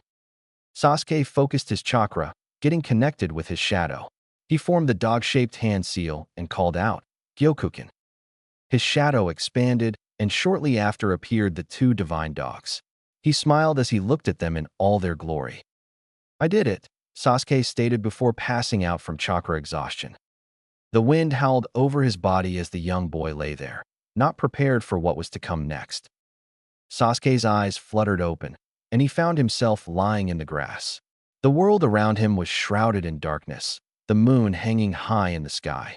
The sounds of owls hooting and crickets chirping filled the cool night air. Groggily, he pushed himself up, feeling the remnants of chakra exhaustion weigh heavily on his limbs. He looked around, disoriented, and rubbed his forehead. His last memory was staring at the divine dogs, only to pass out as his chakra reserves had run dry. The training ground was empty and silent, save for the chirps of crickets and hoots from owls. He glanced at the moon again, gauging the time. It's so dark. I must have been out for hours. Panic set in as he realized how late it was. Sasuke scrambled to his feet. I need to get home, he thought urgently, grabbing his bag before he departed. The quiet field seemed eerie in the moonlight, shadows stretching long and menacing across the ground. His footsteps echoed in the stillness, a constant reminder of how alone he was. As Sasuke neared the entrance of the Uchiha district, an abrupt chill sent shivers down his spine. He glanced upward and caught sight of a mysterious figure perched on a nearby utility pole, a lone Sharingan, staring intently at him. Sasuke blinked, and in an instant, the enigmatic presence vanished into thin air. What? I thought I saw someone, he thought. He continued to race home, the ominous feeling growing stronger with each step. Finally, he reached his house, skidding to a stop at the entrance. With a deep breath, he pushed open the door and stepped inside. Kazan, Tusan, he called out, his voice tinged with worry. Sasuke. Makoto's voice came from the kitchen. She appeared in the hallway, a warm smile on her face. What's wrong? Sasuke ran to her, hugging her tightly. I thought something bad happened. Makoto gently stroked his hair. Don't worry, Sasuke. Everything is fine. Fugaka stepped into the hallway, a stern yet concerned expression on his face. What's gotten into you, Sasuke? Sasuke pulled away from his mother, confusion and relief mixing in his mind. I'm sorry, I just had a bad feeling. Makoto continued to smile. Well, you were right to worry. Something bad did happen. Sasuke's heart skipped a beat. What do you mean? The atmosphere in the room shifted, the edges of his vision blurring. Mikoto's voice echoed unnaturally as the Jinjutsu fell, reality warping around him. He turned to see his father's lifeless body sprawled on the floor, blood pooling around him. "Tusan!" Sasuke screamed, his voice cracking with horror. "Foolish, child," a voice spoke from the dark. Sasuke turned to the voice and saw a figure in the shadows, a red eye glowing at him through the darkness. The figure moved closer, revealing more features. He was tall with long black hair, wore an orange mask with black swirls covering the face except for a circular opening on the right side, and had a sheathed katana hanging from his belt. In his left hand, he was holding Sasuke's mother by the throat, choking her to death. "Ka-san!" Sasuke screamed in terror. His legs turned to jelly, but he wanted to do something to save his mother. But he was frozen in place, watching helplessly as the intruder held his mother. "Did you think that was reality? How foolish," the masked man snarled as he twisted his mother's neck with a swift motion. Sasuke heard a sickening crack, followed by a dull thud, as his mother's lifeless body hit the floor. Blood dripped from her mouth and nose as he watched her body on the ground. He gasped and felt tears sting in his eyes. He grabbed his head, screaming in agony as he collapsed onto the ground. "No, no, no. Why would you do this?" he said through sobs. The masked man chuckled and stepped over his mother's corpse. He looked down at Sasuke with contempt and pity. "You are a naive child. Wake up to reality. Nothing ever goes to plan in this accursed world." He spoke, his voice cold and cruel. "The longer you live, the more you realize that the only things that truly exist in this reality are pain, suffering, and futility." He stared at Sasuke, his red eye burning with rage. The Uchiha clan was once the most feared and respected in the village, but now they have been regulated to bottom feeders. They have fallen prey to the false peace of Konoha and lost their pride and power. How can you call yourself an Uchiha when you are nothing but a weak and foolish woman's son? They bring nothing but shame to the Uchiha name, and I will wipe them out. "Weak? You monster. You'll pay for this. I swear." Sasuke clenched his fists and gritted his teeth, rising to his feet with a defiant glare. Sasuke felt a surge of chakra in his eyes, and his vision became sharper and clearer. His eyes burned with a crimson light, revealing a 2-tomo Sharingan in his right eye and a 1-tomo in his left eye. He could feel his chakra coursing through his body. "So you want to dance, no?" the masked man said, mocking him. "Well then, let's dance." Without thinking, "Gyokuken," he cried out. He heard a low growl, followed by a howl, as the divine dogs emerged from the shadows behind him. Now this is getting interesting," the masked man said as he sidestepped the incoming claw swipe from the white one. Sasuke rushed forward, throwing a punch at the assailant, but nothing happened. It was as if his fist phased right through him. "You have fire, child, but still don't have what it takes to dance," the masked man said, waiting for Sasuke to phase through his body. Right when Sasuke appeared on the other side, he sent a kick to his stomach, sending Sasuke flying through the wall and crashing onto the pavement outside. Sasuke rolled on the ground before hitting the compound wall, creating a crater from the impact. He coughed up blood and was severely injured from the attack. The wolves rushed to protect their master, rushing the masked man. But like before, their attacks seemed to phase right through him. "I've had enough of this," the masked man said as he kicked the black wolf away and jumped to his left, avoiding another attack from the white wolf. In one swift, vertical slash, he decapitated the white one. Sasuke watched as its head rolled on the ground, leaving a pool of blood. The masked man turned his eye on Sasuke and walked towards the boy who lay against the compound walls. Blood trickled down from Sasuke's head, blurring his vision.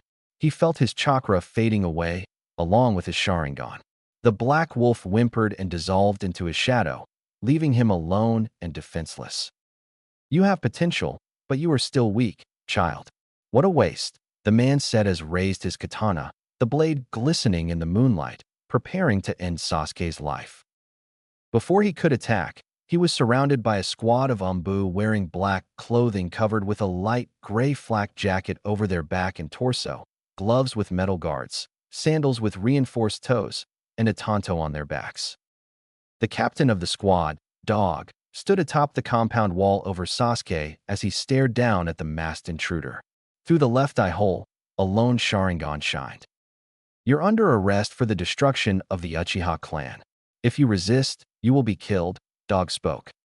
Humph, you're late as always. I'm finished here. It is not yet time I reveal myself. The man spoke before a swirling vortex appeared in his eye, sucking him into the hole. He vanished into thin air, leaving behind a faint ripple. What did he mean by that? Dog thought to himself, before taking a look around him. He could see other bodies besides the Uchiha members. They were bodies that looked similar to the village's Umbu forces, but instead of the gray flak jacket, they had black robes and weird and grotesque mask designs. Those look like root shinobi, but shouldn't they be disbanded? Take the survivor. He finally spoke, pointing to 3 Umbu, 1 regular and 2 others with animal-style masks. I'll report back to the Hokage. Cat and Tiger, look for any survivors. Hi, Captain. Cat and Tiger responded before dispersing. The regular Yanbiyu went to pick up the unconscious body of Sasuke, while the 2 looked at each other, nodding and making a root signal. The bigger of the 2 moved at high speeds, quickly drawing his tanto and slicing through the Umbu. The smaller one then grabbed Sasuke, and they disappeared into the night, unaware that someone very dangerous and angry was hunting them. The glow of his Sharingan illuminated the devastated clan compound. He wasn't going to let Danzo get his hands on his brother, especially not after this. Konoha, Naruto's apartment. Naruto stood atop his apartment building, gazing at the night sky. He was contemplating how to move his furniture to his parents' home on the eastern outskirts of the village. It was a nice home, not too big, but a much better option compared to this apartment. The only issue was the distance. It took far too long to get there. He assumed his father had used the Hiraishin to move quickly between there and the village, but Naruto couldn't do that yet. He could try teleporting his furniture, but he risked tearing it apart due to the nature of his technique. But that's not the reason I'm up here, is it? Naruto muttered to himself. After training with Sasuke and practicing his Mugiken no Jutsu, he had gone home, but couldn't sleep. Something felt off, a sense of unease he couldn't shake. He was glad he hadn't gone to bed because he suddenly felt a significant drop in chakra signatures on the outskirts of the village, originating from the Uchiha district. What the hell is happening over there? Naruto thought, concern creeping into his mind. His thoughts were interrupted by the sudden appearance of a familiar, yet large chakra signature next to him. Sasuke Uchiha materialized beside him, bruised and bloodied. Naruto's eyes widened in shock. Sasuke, what the? Before he could finish, a cold yet soft voice spoke in the night. Look after my brother, it said before vanishing. Naruto turned around, but the presence was already gone. He knew who it was. He stood there for a moment, staring at the space where the voice had come from. A slow grin spread across his face, despite the gravity of the situation. Well, Itachi, always the dramatic exit, he mused. I do wonder what all of this will bring about. He looked back at Sasuke, with sadness, understanding the most of his family was probably gone, but he masked it with his usual nonchalance. You look like you've been through hell, Kasama, he said lightly. But then Naruto's mind turned more serious. Why did this happen? Who could have done this? And who was strong enough to do this? Was it Itachi? If so, why did he spare Sasuke and bring him here? Did the old man have any knowledge of this? His mind went through all the possibilities before he shook his head and crouched down beside Sasuke. He was there for a while until finally, Naruto nodded to himself. Yeah, I will. Itachi, he said, the words a promise and a vow, but delivered with a confident grin. He carefully lifted Sasuke's body over his shoulders, feeling the weight. Ugh, I didn't think you would be this heavy, he grunted, then added with a chuckle. What have you been eating, Bricks? As he made his way to the Hokage's office, jumping from rooftop to rooftop, Naruto's mind continued to race. What did this mean for the future? All he did know was that he needed to increase his training to prepare himself for any future threat. He had a feeling that this wouldn't be the last incident. In a moment of genuine reflection, Naruto whispered, "Hang in there, Sasuke. I'll help you get through this." Then, with a mischievous glint in his eye, he added, "And don't worry, I'll make sure you pay me back big time for this one." Chapter 3. Emerging from Darkness. November 7th, Konoha Hokage's office. Hiruzen Sarutobi sat in his chair overlooking the tranquil village. From this view, everything seemed so calm and peaceful. However, Hiruzen knew that this was far from the truth. The last few days had been pure hell for the old Hokage. It had been a week since the devastation of the Uchiha clan.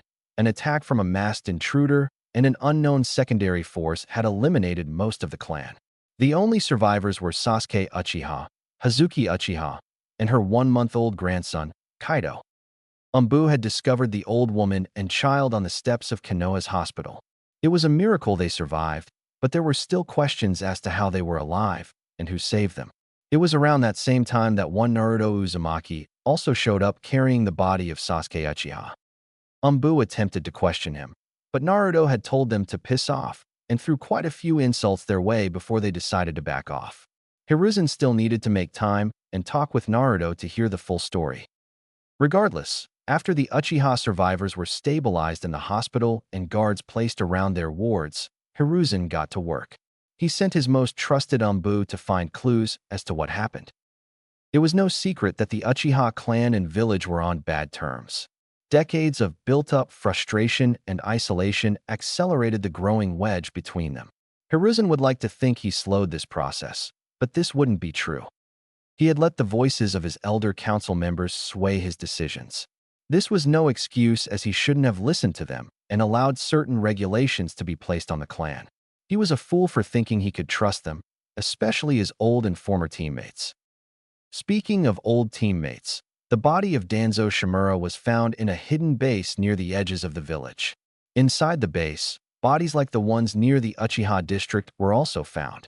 They had animal masks like the Umbus, but these were different and more primal. Once they examined these bodies, they found several connections to missing Konoha shinobi and orphans who up and mysteriously vanished. The corpses had strange, cursed seals brandished across their tongues. This was most likely a way to thwart interrogation from unwanted eyes. The more Hiruzen looked into the matter, the more this unknown force started to resemble Danzo's Root. Root was a secret group led by Shimura that was being raised to kill the Hokage. Hiruzen had discovered this plot with the help of Kakashi Hitaki a few years prior. That was also when he found that his pupil, Orochimaru, was conducting ungodly experiments. Hiruzen couldn't believe it. Yet again, his blind trust in his friend caused the deaths of innocents. Once more evidence was found, they were able to paint a decent picture. This force of missing shinobi must have attacked the Uchiha clan under the cover of night. But this still left more unanswered questions. Who was the one who organized the attack? Was it Danzo or someone else? There was an alarming report of a masked man attacking several Umbu and being seen near the Uchiha compound. But there was also Itachi Uchiha. He too was spotted near the compound with massive amounts of blood on him. He was also seen in the vicinity of the hidden base where Danzo's body was found. His appearance did match the suspected time of death for the old war hawk. Hiruzen would have simply asked his most trusted Umbu, that is if he knew where he was. No one has heard of or seen Itachi in the days leading up to the Uchiha clan massacre. Due to these factors, Itachi has been labeled an S-rank rogue ninja in the bingo book and labeled as an accomplice to the Uchiha massacre and in league with the masked intruder. Hiruzen did not believe Itachi would slaughter his clan. Itachi did value the village over his clan and was prepared to act if a civil war were to break out, but Hiruzen believed they would have resolved the issues without death and bloodshed. Hiruzen wanted to wait until Itachi returned for a fair trial and explanation of his actions. However, the Konoha Council had already voted to brand him a traitor. Although he was the Hokage, Itachi was not directly under his command at that time, so the verdict lay in the Shinobi Council's hands. It was the quick and easy option as opposed to launching a lengthy investigation into the matter. Fools, he muttered, realizing he was starting to like Naruto. Hiruzen leaned back in his chair, realizing he needed to find another successor so he wouldn't have to deal with these problems or the politics. However, he was taken out of his thoughts as he heard a knock on his door. "Come in," Hiruzen responded curiously. He wasn't expecting any visitors at this time. An older man, a few years younger than Hiruzen, walked through the doors. The man had mid-length, gray hair that was slicked back, reaching to just behind his neck. He had onyx eyes with thick, long eyebrows with thick edges. The older man also had a long and thin mustache that extended to both sides of his cheeks. He wore a light gray haori over a dark blue yukata with a black hakama, white tabi, and brown scandals. "Ah, Nabito. It's been a while, my old friend," Hiruzen said. "A lot has happened since I last saw you." "Save it for later, Hiruzen. You can catch me up over a drink," Nabito chuckled. Hiruzen felt a chill run down his spine. He knew the drinking habits of his old friend and knew it would end badly for his wallet. "I'm assuming you're not here to chat and catch up." "No." Nabito sat in the chair in front of his desk. "Mikoto sent for me asking to check up on the brat, but then this happens. I'm not surprised, though. I told Fugaku to keep out of the political game. He thought he could hang with the big boys." Hiruzen did not respond. He knew Nabito never liked his son-in-law, as most fathers didn't, but he never thought it was like this. Hiruzen cleared his throat. "So, what may I assist you with?" Nabito crossed his arms. "How many are left?" "Including yourself, then 5. However, Itachi Uchiha has been listed as an S-rank rogue shinobi," Hiruzen stated. "He is accused of massacring the Uchiha clan, as well as being an accomplice to the Masked Man." Nabito rubbed his mustache. "Who is the Masked Man? I need to do some investigating." "That's a shame. His strength was unparalleled. I could have used him, but I'm guessing that brat's alive." "What about the other two?" Nabito questioned. "Who are they?" "Hazuki Uchiha and her grandson, Kaido Uchiha. I don't think you've met her given that her husband wasn't a part of the Uchiha clan. She had a daughter, Izumi, who was sadly killed on the night of the incident. Izumi is the child's mother. However, we have no idea who the father is," Hiruzen said. "What do you think the best course of action would be? Since, technically speaking, you are now the head of the Uchiha clan." Nabito was quiet for a few moments before responding. "Nothing," he stated bluntly. "That Izumi girl was a half-breed. She has diluted Uchiha blood running through her veins. Even if that kid of hers awakened the Sharingan, he would lack the chakra to use it. But what if his father was someone strong? Someone with large chakra reserves to circumvent the issue. We do believe his father was a Uchiha, given the child's black hair, unlike his mother's brown hair. Maybe this boy could become a prodigy," Hiruzen refuted. Nabito snorted before leaning back in his chair. "I don't deal with what-ifs, Sarutobi. If that brat shows potential, then I'll see to his training. Until that day comes, I don't care what happens to him." Hiruzen sighed. He hoped Nabito would be kinder to these two, but at least he would see if the boy had potential and not completely ignore him. "But anyway, there are some other matters I would like to discuss." At that moment, the doors to his office burst, revealing a young girl with long black hair. "Tusan, are you done yet?" she spoke, her words sharp. "I'm getting bored." Hiruzen was shocked and was about to ask this young girl to leave, but his mind went numb when he heard her call Nabito Tusan. "Wait, Tusan?" the Hokage asked, extremely confused. The girl walked over to Nabito, who picked her up and placed her on his right leg. The old Uchiha's face seemed to change from his normal, uninterested scowl into a goofy face. "Don't worry, princess, it won't be too long," Nabito replied, pinching the girl's cheek. What on God's green earth is going on? Hiruzen thought as he examined the situation. Her hair was long and silky, reaching her waist. She wore a black short-sleeve dress with brown shorts underneath. She looked to be 10 years old, which made Hiruzen even more skeptical. Nabito was 65, 3 years younger than Hiruzen. Men could have children well into their 50s, but still, it was odd for him, of all people, to have a child this late into his life. Soon after the young girl burst in, his secretary came rushing in. "Apologies, Hokage-sama. I tried to." Hiruzen put his hand up. "No need to apologize. I'll take over from here. Please close my doors as you exit." He smiled at her. His secretary bowed before closing the doors and leaving his office space. Once the doors slammed shut, Hiruzen turned his attention back to the two before. Now this is most unexpected, Hiruzen said, still trying to wrap his mind around this. She does look like Makoto, while slightly. She honestly reminds me of a certain Uchiha that Tobirama-sensei hated. The Hokage shook his head, trying to clear his mind. Apologies, but before we continue, I need to know how you ended up with a daughter. I find it puzzling that's your biological child. Did you happen to adopt? The girl pouted.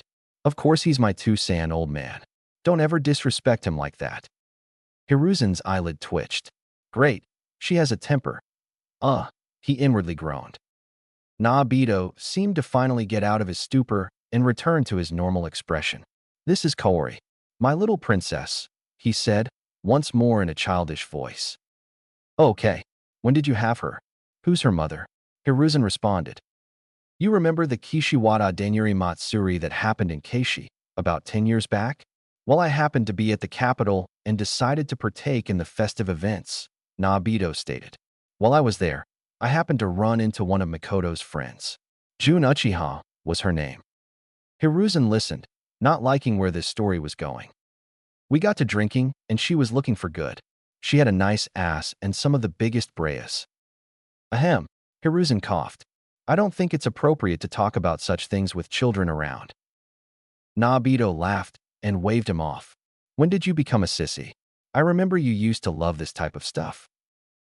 Hiruzen didn't reply as he discreetly showed his copy of Aika Aika Paradise under his desk. He cleared his throat, wanting to move away from this topic. I just don't think such adult topics should be discussed in front of your daughter. I've already told her this, Naobito replied, looking at Kaori. It's not a big deal. Kaori nodded, showing her agreement. All Hiruzen could do was look at them with a dumbfounded expression. I believe that out of the way. We should move. I'll take you to Sasuke. He got up from his chair. Wait, Naobito said. There's one more thing we need to discuss. Hiruzen looked at him, curious as to what he wanted to discuss. First, given the death of the old war hawk and the vacant seat on the Elder Council, I nominate myself as his replacement, Naobito stated. Hiruzen thought about this for a moment. I believe that would work. Everyone knew that Danzo despised the Uchiha, so this could be a great opportunity to restore trust. I agree and approve of the placement. Naobito smiled. Secondly, Kaori will become a genin and begin conducting missions, effective immediately. Hiruzen frowned at that last comment. No, he said. I do not wish to send out any more children to fight. I've caused enough innocent deaths. Plus, she is unproven. His thoughts wandered to the lives lost in the Second and Third Great Ninja War. He did not wish to see children be sent out to die. He thought of the countless number of Senju children lost. Kaori was a little surprised by his answer. Her father was no stranger to ruthlessness, and given that these two were friends, she believed them to be. Naobito, on the other hand, was not happy. You've grown soft, Sarutobi. The old you would have taken her without a second thought. Hiruzen looked at him sternly. Like I told you, a lot has changed. He turned his back on Naobito, opting to stare out of his window. Naobito glared but slightly shifted in his seat. I've trained her myself.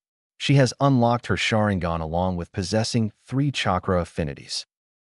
This got Hiruzen's attention, causing him to turn around. That is impressive.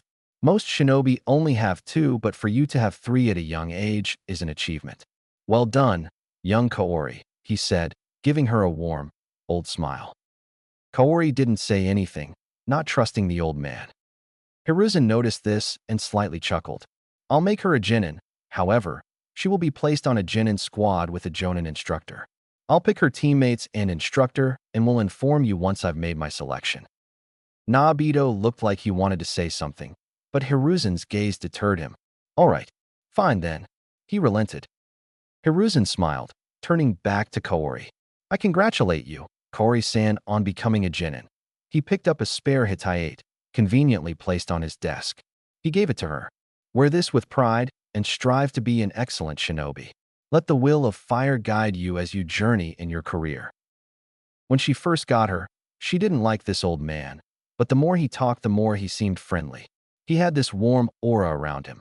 She took the Hitayate and held it. Thank you. Hokage-sama, she bowed. Hiruzen chuckled, bowing in return. You're welcome. Naobito just scoffed, ready to move on. Enough with this sentimental crap. Let's get to Mikoto's brat.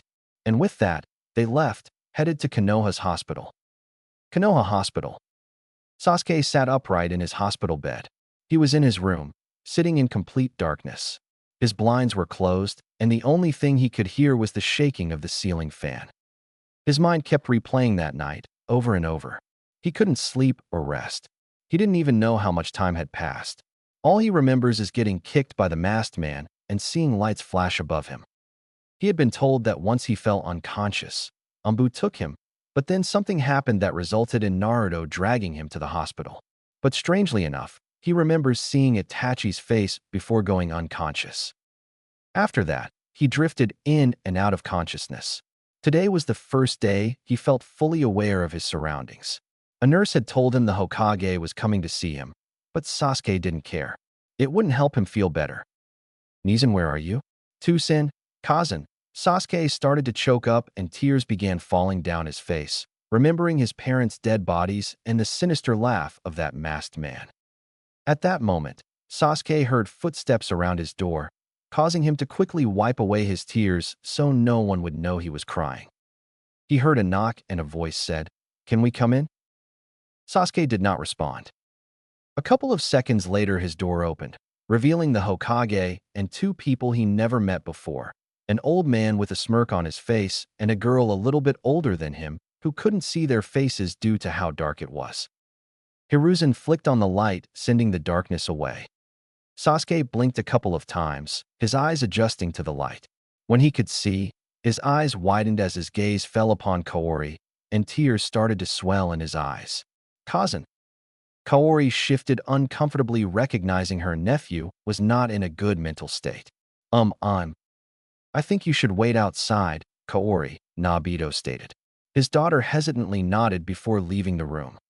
Hiruzen cleared his throat, trying to take control of the situation. Sasuke, my boy, how are you feeling? Sasuke didn't look at him. Where's Itachi? He said, his voice rasped. Hiruzen exchanged a glance with Naobito, who had his eyes closed. Realizing he was going to do the talking, he cleared his throat yet again. Itachi has not been seen since he was left on his last mission.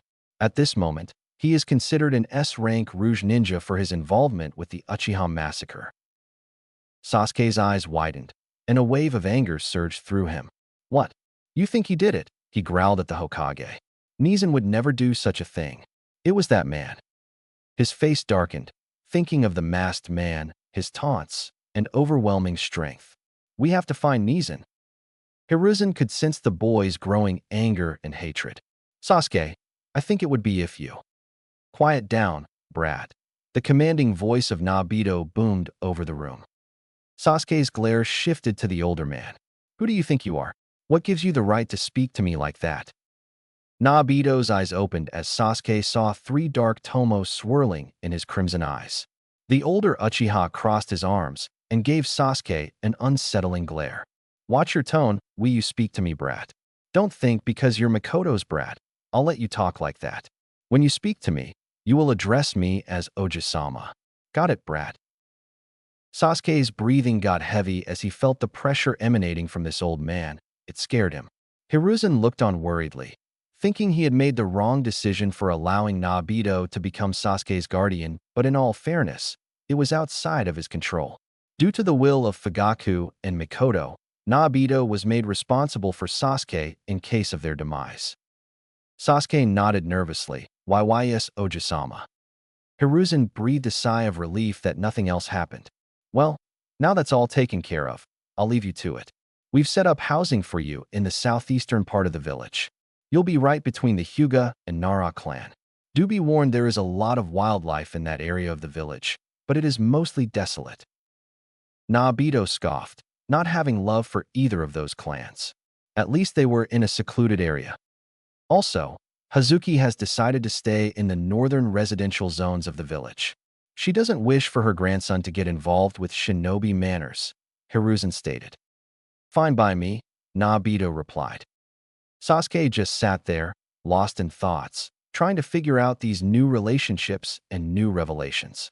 He was glad some other Uchiha had survived, but he still couldn't get the picture of his parents' dead bodies out of his head. The walk back was long and extremely awkward. Naobito marched in front of the two younger Uchiha, while they followed closely behind. Sasuke had learned that the girl who looked like his mother was named Kaori, and she was 10 years old, making her Mikoto's younger sister by 25 years. To say this was weird would be an understatement. He couldn't make eye contact with her for long, so he elected to his eyes trailed the path beneath his feet. To his right, Kaori walked, taking in the sights of this new location. Konoha was unlike any place she had ever been to. Her father lived a nomadic life, causing them to move from country to country on a whim. It would be nice to have stability. However, she too was having difficulty trying to talk with her nephew. Earlier in their walk, she tried to engage in some light conversations, but this kid wouldn't even meet her eyes. After a few attempts, she ceased for the day, realizing she wasn't getting anywhere. She guessed it was still too soon to try building some sort of relationship. So, this was the best Sarutobi could do. Naobito said, displeased. This place is a dump. The two younger ones looked up at an old traditional house with a tiled roof, resembling the back of a slumbering dragon. The roof edges swept upward, with delicate ridge-in tiles adorning the peak. The house was perched on a stone fountain with wooden steps leading to the porch. White plaster covered the exterior walls with the Uchiha crest brimming.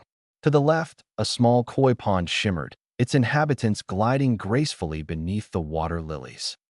Did Toussaint call this place a dump? Kaori thought, in complete amazement, at the house before her. This was the biggest house she'd seen. For the first time since meeting him, Sasuke shared Naobito's sentiment. This house was basic and worse than his previous home. Naobito soon walked into the entranceway with Sasuke and Kaori right behind. He slid the door open, revealing a quaint and cozy area. They were in the Jinkan, a place to put their shoes. Further in the house was a kitchen, living room, 1 bathroom, and 3 bedrooms. Kaori was about to say something to her father, but Naobito yawned and retreated down the hallway, heading to the master bedroom. Her father was never one to talk openly, even with her. He would always give her a gift or toy to play with while he went out and about. I guess it's just the two of us. Hey Sasuke, do you? She turned to the right, not stopping the brooding Uchiha. Where did he go? He was right next to me a moment ago. She looked around for a couple more seconds before giving up and sighing. She hoped he wasn't always like this, as it was starting to get annoying. I should cut him some slack. He did lose his whole family in one night. I was excited to finally meet One-san. Guess I'll ask him about her another time. With that, Kaori carried her stuff down the hall to find the last bedroom. Meanwhile, Sasuke arose from the shadows, placing himself in one of the bedrooms. Inside was a comfy bed, a closet, and a desk stand with a couple of his items. The Tanto Shursui gave him and a picture of his family. The Hokage must have moved these in here while he was in the hospital. Sasuke said nothing as he grabbed the picture of his family, laid down on the bed, and curled up in a ball. The tears came quickly after as he clutched the picture with all his might, hoping this was just a dream, and when he opened his eyes, everything would be how it was. Why did this happen to me? Why did Toussaint, Kazan, and Nizan? He cried himself to sleep, hoping no one heard his sobs. I wish I was dead. November 26th, Konoha Uchiha Compound. Sasuke walked through the village, trudging along as he adjusted his scarf and placed his hands in his pockets to get relief from the cold winds. Snow had yet to fall, but the passage of time was evident. The seasons began to change as fall was on its way out, soon to be replaced by winter. The cold winter would bring about a vibrant spring. Sasuke too was entering a new stage of his life, but things didn't feel like they would get better. His constant expression was a mixture of anger, sadness, and despair. His Ojisama did not help his mood. The old Uchiha was a stubborn, egotistical, crude, and stern man who demanded perfection, specifically from Sasuke. Naobito would often compare Sasuke to Itachi, even though his father did the same. However, he at least knew his father loved him. His Ojisama, on the other hand, did not give off the same feeling.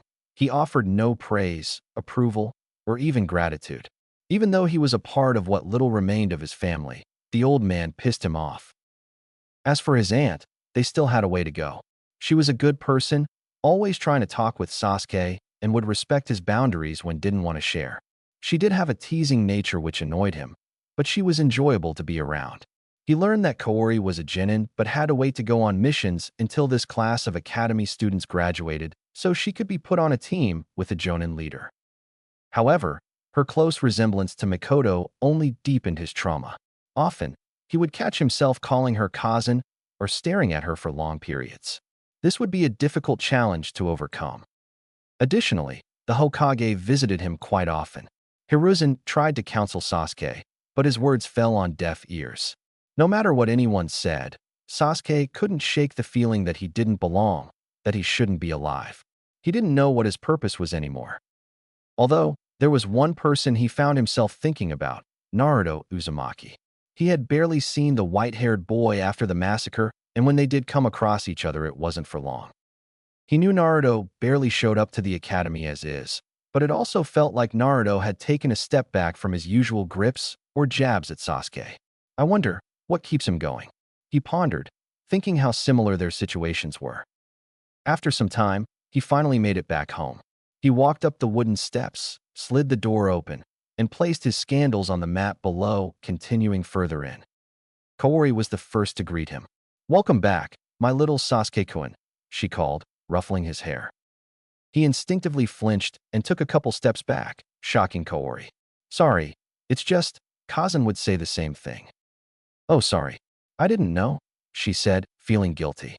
She started to rub her arm awkwardly. "It's fine," he replied, walking off to his room.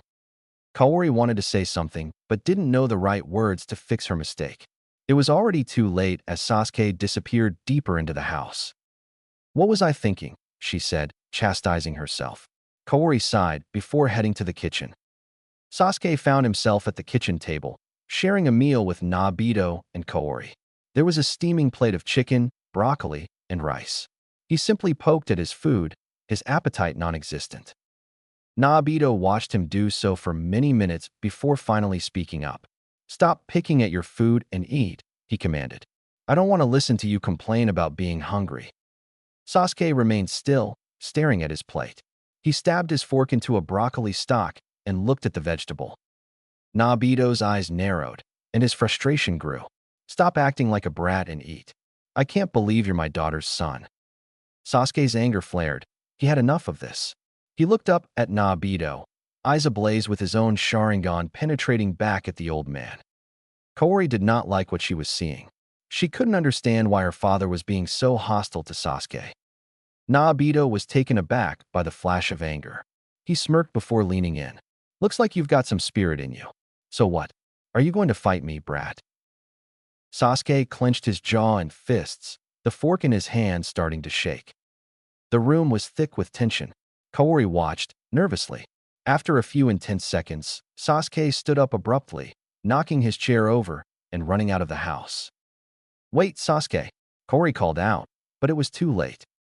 Nobito closed his eyes, scoffed, and leaned back in his chair. Pathetic. When he opened his eyes, he was met with a glare from Kaori. "What?" he snorted, not expecting the glare he was receiving from his daughter.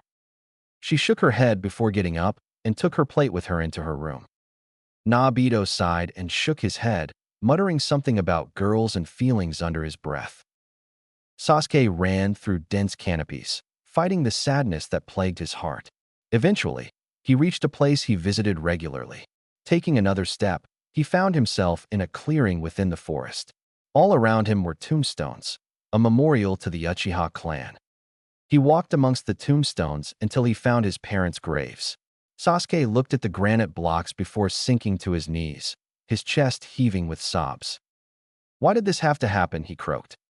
He barely noticed the footsteps approaching until a familiar voice called out, "Yo!" Sasuke looked up to see Naruto standing there, giving him a wave with a grin on his face. The Uzumaki was wearing a black jacket with gray pants and had a red scarf around his neck. "You alright?" he asked. "Yeah, I'm fine," Sasuke said, his voice raw as he quickly wiped away his tears, but his eyes were still red. "What are you doing here?" "Just paying my respects to the fallen," Naruto said, peering at Sasuke through his shades. He looked at the tombstones around him, noting the sheer number of them. It's sad that the Uchiha are no more. They were strong. Naruto took a moment to look at the trees swaying around them. So, what are you doing here? Just thinking, Sasuke replied, his eyes falling back on the graves. Yeah, I see, Naruto responded. There was a long silence between the two before Sasuke spoke up again. Why do you continue? Excuse me. Why do you keep going when you don't have anyone left? The Uchiha questioned, looking in Naruto's direction. You say you want to be the strongest, but why? Your parents are dead, right? What purpose does strength give you? Naruto was quiet for a few moments before exclaiming, who needs reason when you're the strongest? He smiled, but then saw the serious look on Sasuke's face. He scratched the back of his head, realizing now wasn't a good time to make jokes. But yeah, they died when I was born. I've never met them. Sasuke nodded. Naruto sighed, not wanting to talk about this stuff, as truthfully the old reason he came out here was to see if Sasuke wanted to train. But on a serious topic, he relented. Don't feel sorry for yourself. It doesn't do anything. Sasuke stared at him, absorbing his words. What? Don't feel sorry for yourself, Naruto continued. All it does is limit your ability to grow. As for why doesn't matter. A bunch of idiots will tell you to fight for a higher purpose or to be selfless or whatever. It's a bunch of nonsense. The only thing that matters is doing something because you want to do it. Be selfish. The world doesn't reward selfless people. That's an interesting statement, Sasuke responded. It's highly irresponsible, but interesting. Naruto waved him off. Yeah, who cares, Kasama? We can't all be like you Uchiha who love to get philosophical. For the first time since that night, Sasuke smiled. Thanks, Uzuritanki. He didn't argue with Naruto's statements. He understood what he was trying to say. Naruto shifted uncomfortably before returning to his normal cocky nature. Don't think I'll take it easy on you, though. I'll be the strongest. So, keep up with me if you can, he declared before departing. Sasuke watched as Naruto faded off into the distance, his footsteps growing quieter and quieter. He got up from his knees and lifted his head up higher, a new question on his mind. What do I want to do? After his encounter with Naruto, Sasuke wandered around the village going from place to place.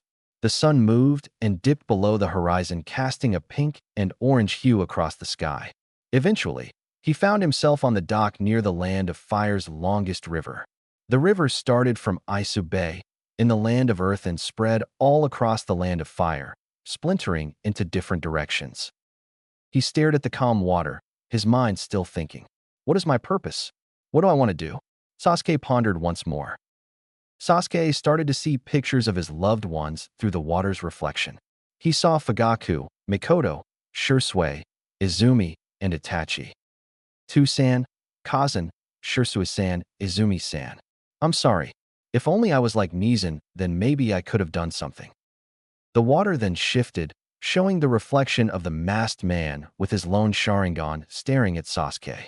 He clenched his fists, feeling a surge of anger and hate rush through his entire being before he composed himself, closing his eyes and taking a deep breath. He remembered the words of Itachi. I won't let him do this to anyone else. He opened his eyes brimming with determination. I won't let your deaths go to waste. Sasuke jumped into the cold water, giving chase to image of the masked man. I'll protect what's left of my clan. I will kill that man, and I'll find you Nizan. He continued into the depths of the water, fighting the current and pressure, determined not to die until he accomplished his goals. Naobito stood impatiently on their porch, arms crossed, and waiting for Sasuke to return from his temper tantrum. It was dark outside, and he couldn't have this kid die, especially since he possessed the Takusa no Kage Bojutsu. He was almost tempted to go look for him until he saw his dark silhouette walk through the gates. Sasuke walked forward, stepping into the light, allowing Naobito to see his drenched hair and clothing. Where the hell have you been? Naobito snarled. Sasuke said nothing and continued to walk forward, going up the steps, and now walking past Naobito. What was this kid doing? He's soaking wet, the old Uchiha thought. Hey brat, I was talking to you. He reached out to snatch Sasuke's hand. However, at that moment, he felt his whole body rapidly sinking into a pool of black beneath him. He then looked up to Sasuke holding a jet black tanto to his neck. Don't ever insult my cousin again, Sasuke spoke with authority. Naobito was completely taken aback. He must have used the shadows to hide that little sword of his. Did he finally grow a pair? He felt strange, he was angry, yet he felt pride. All Naobito could do was smile and vanish, reappearing behind Sasuke. Sasuke spun around, greatly alarmed by the speed showcased by the old man. He was expecting a scowl, but was met with a frightening smile on Naobito's face. So, it looks like you've finally gotten your head out of your ass. You may have potential, after all, Sasuke. Sasuke only nodded and moved forward into their home. Naobito chuckled. Good. It's about damn time. He looked to the stars above him, getting a more solemn expression. He's just like you, Mikoto. When Sasuke entered their home, he was greeted by Kaori, who looked at him with intrigue. Sasuke assumed she heard or saw what had transpired. Hey, she said, giving a wave. Hey, Sasuke responded, waving back. Are you going to be all right? Sasuke nodded, remembering his newfound conviction. Yes, I will be. I'm glad, she yawned. I think it's time for me to go to sleep. Good night, Sasuke. Good night, Obasan. Kaori was surprised for a few seconds, then shortly smiled before walking off to bed. Sasuke stood there feeling reinvigorated and ready to take on the world. He would try his best and let the rest fall in place. November 31st, Konoha Intelligence Division. In the depths of the Umbu training facility, a young, 19-year-old man with silvery white sat on a locker bench, his hitai slanted, covering his left eye. His visible right eye was trained on a picture of his former teammate, Itachi Uchiha, on a page of the bingo book. So he really was involved? Why would you do this, Itachi? Kakashi mused. Did it have something to do with him? The Umbu captain's eye fell on the mysterious, masked man. No one knew who he was or where he came from. The only lead they had was that the man had a singular Sharingan. The Shinobi Council concluded that he must be a Uchiha or had stolen a Sharingan long ago. Kakashi had a brief encounter with him and couldn't shake the uneasy feeling he got from being in his presence. His thoughts were interrupted when the door to the locker room opened. Kakashi looked up to see a woman with straight purple, reaching down just above her waist, and warm brown eyes. Captain, she said softly, I hope I didn't interrupt you. You're fine, Yugao. I'm just thinking, he said, closing the book and turning to face his comrade that was 2 years his junior. What can I do for you? She nodded, moving to a seat near Kakashi, who noticed the closeness but didn't relax. Sir, I'm still perplexed by the Uchiha massacre. I can't imagine that Itachi of all people would such a thing. Kakashi stayed quiet and unmoving. All this goes to show is that, in the end, I really knew nothing about him at all. It's my fault. Captain, you can't say that, she protested, moving her hand closer to his. You're not responsible for what happened. The copycat ninja noticed her hand movement but stayed still. As captain of Team Rho, I am responsible for my subordinates' well-being. I failed again. Yugao was about to say something more until a familiar face walked through the locker room doors. Kakashi looked up, already knowing who it was. There stood a man, 3 years younger than Kakashi, with long brown hair going past his shoulders. He had brown almond eyes and wore the standard Umbu attire. Captain, Tenzo stopped himself seeing the two sitting next to each other. Apologizes, was I interrupting something? No, Kakashi said, getting up. What did you need to tell me? Yugao watched as he got, looking to the side before getting up as well, joining him and Tenzo. Lord Third has requested the presence of you and Yugao. He wishes to speak with you too, Tenzo stated. Kakashi's right eyebrow raised, curious as to what the Sandaime wanted with the two. Did he say the reason? Tenzo shook his head. He informed me that he wished to speak with you too and that it was urgent. Kakashi and Yugao exchanged a brief look before nodding and disappearing from the locker room. Konoha Hokage Rock. It was a cool and windy morning as Hiruzen stood, hands behind his back, atop the greatest monument in the village's history. This monument represented the power and might of the village through the rock faces of all the Hokage. There were his two mentors, the first and second Hokage, his face, and lastly the hero of the leaf, the fourth Hokage. Would things be the way they are today if you lived and I died? Sarutobi thought, looking into the wispy clouds above him. Humph, there's no point in dwelling on what-ifs. I should know that better than anyone. Moments later, he felt the arrival of the two he had beckoned for. The two Umbu, dog and cat, arrived behind him in unison, one knee on the ground with their heads bowed, masks on their faces. You wanted to see us, sir? Kakashi asked. The Hokage did not turn around, instead, keeping his back facing them. How many years have you been in the Umbu? Kakashi and Yugao exchanged another look before speaking up. About 6 years, Kakashi stated. I've been in it for 4 years, Yugao replied. Hiruzen sighed before turning to face them. Please remove your masks, he said, moving closer to his loyal Umbu. The two did as the Hokage commanded, looking at their leader with a neutral face.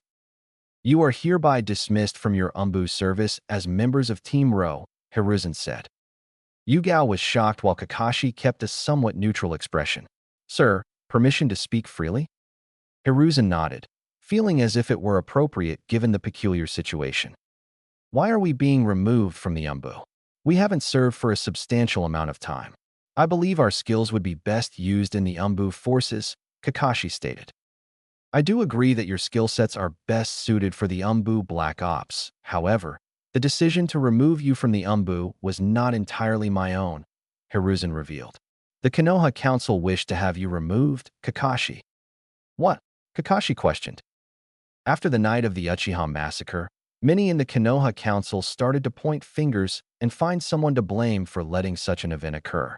With the Uchiha gone, we have lost, arguably, our strongest clan and a significant portion of our police force in Jonin, Hiruzen continued.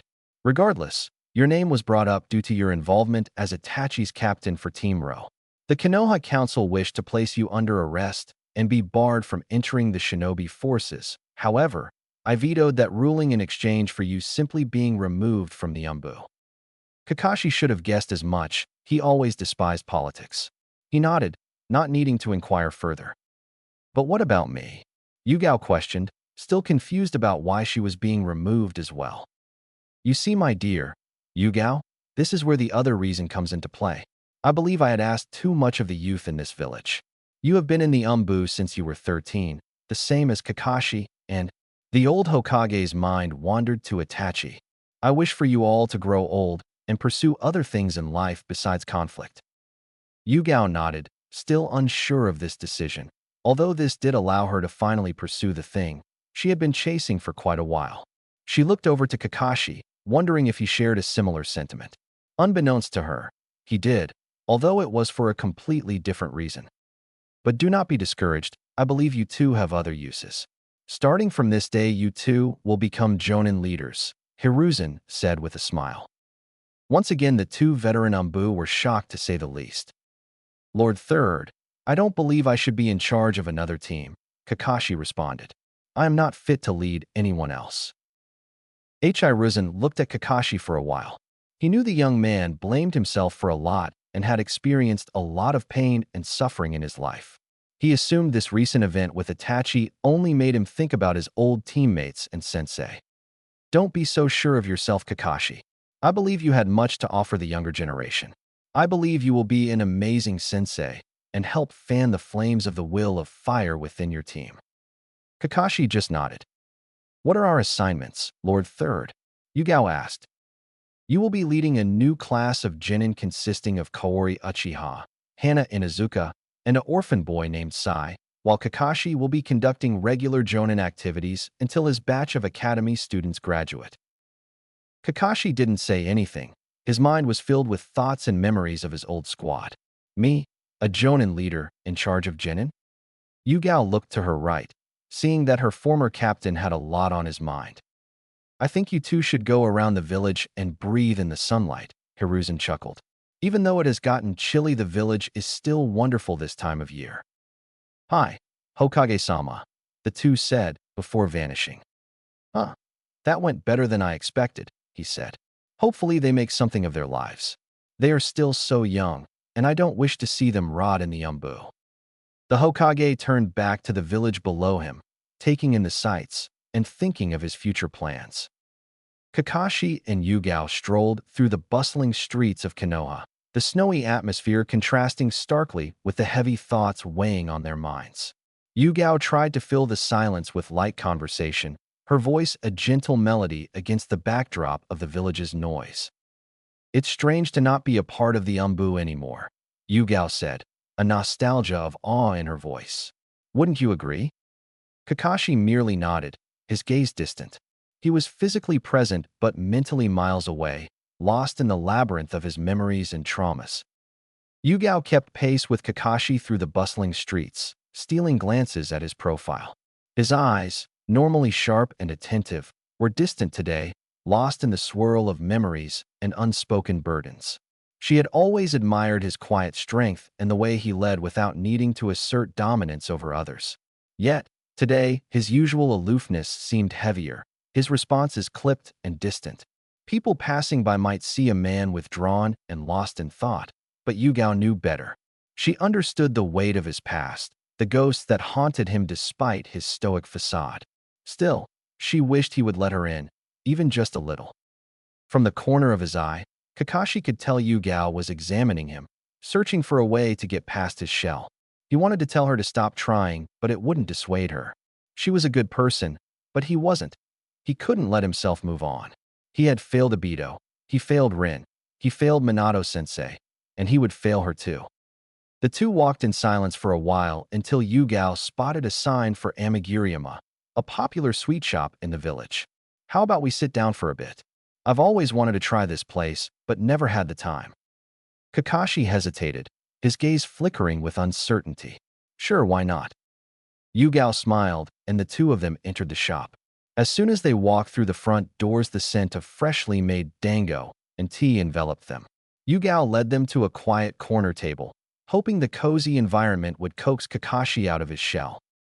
These sweets are supposed to be the best in Konoha, she said, trying to sound cheerful. Do you like sweets? No. Kakashi responded absently, his mind elsewhere. I do know someone who's obsessed with them. His mind wandered off to the image of the crazy woman that was Anko Mitarashi. Oh, that's cool, I guess, she responded, trying to keep the conversation light. They sat in silence again as the two just looked at the counter before them. They sat in silence for so long that Kakashi was starting to feel uncomfortable. Should I say something? He pondered, unsure of how to continue. He wasn't the conversational type, and he didn't think the lines he read from Iko Ika Paradise would help him here. Just as he was about to say something, a waiter came to their table to take their orders. Yugao got herself some dango and tea while Kakashi declined to get anything, not feeling hungry. Silence fell once again until the waiter returned with the dango and tea. Kakashi glanced at Yugao.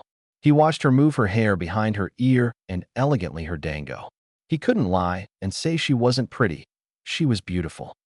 What am I doing? Kakashi shook his head, realizing that he had been staring at her for far too long. Yugao noticed his looks, feeling heat spread across her face, but chose to ignore it to avoid further awkwardness. Are you all right, Kakashi-senpai? She asked.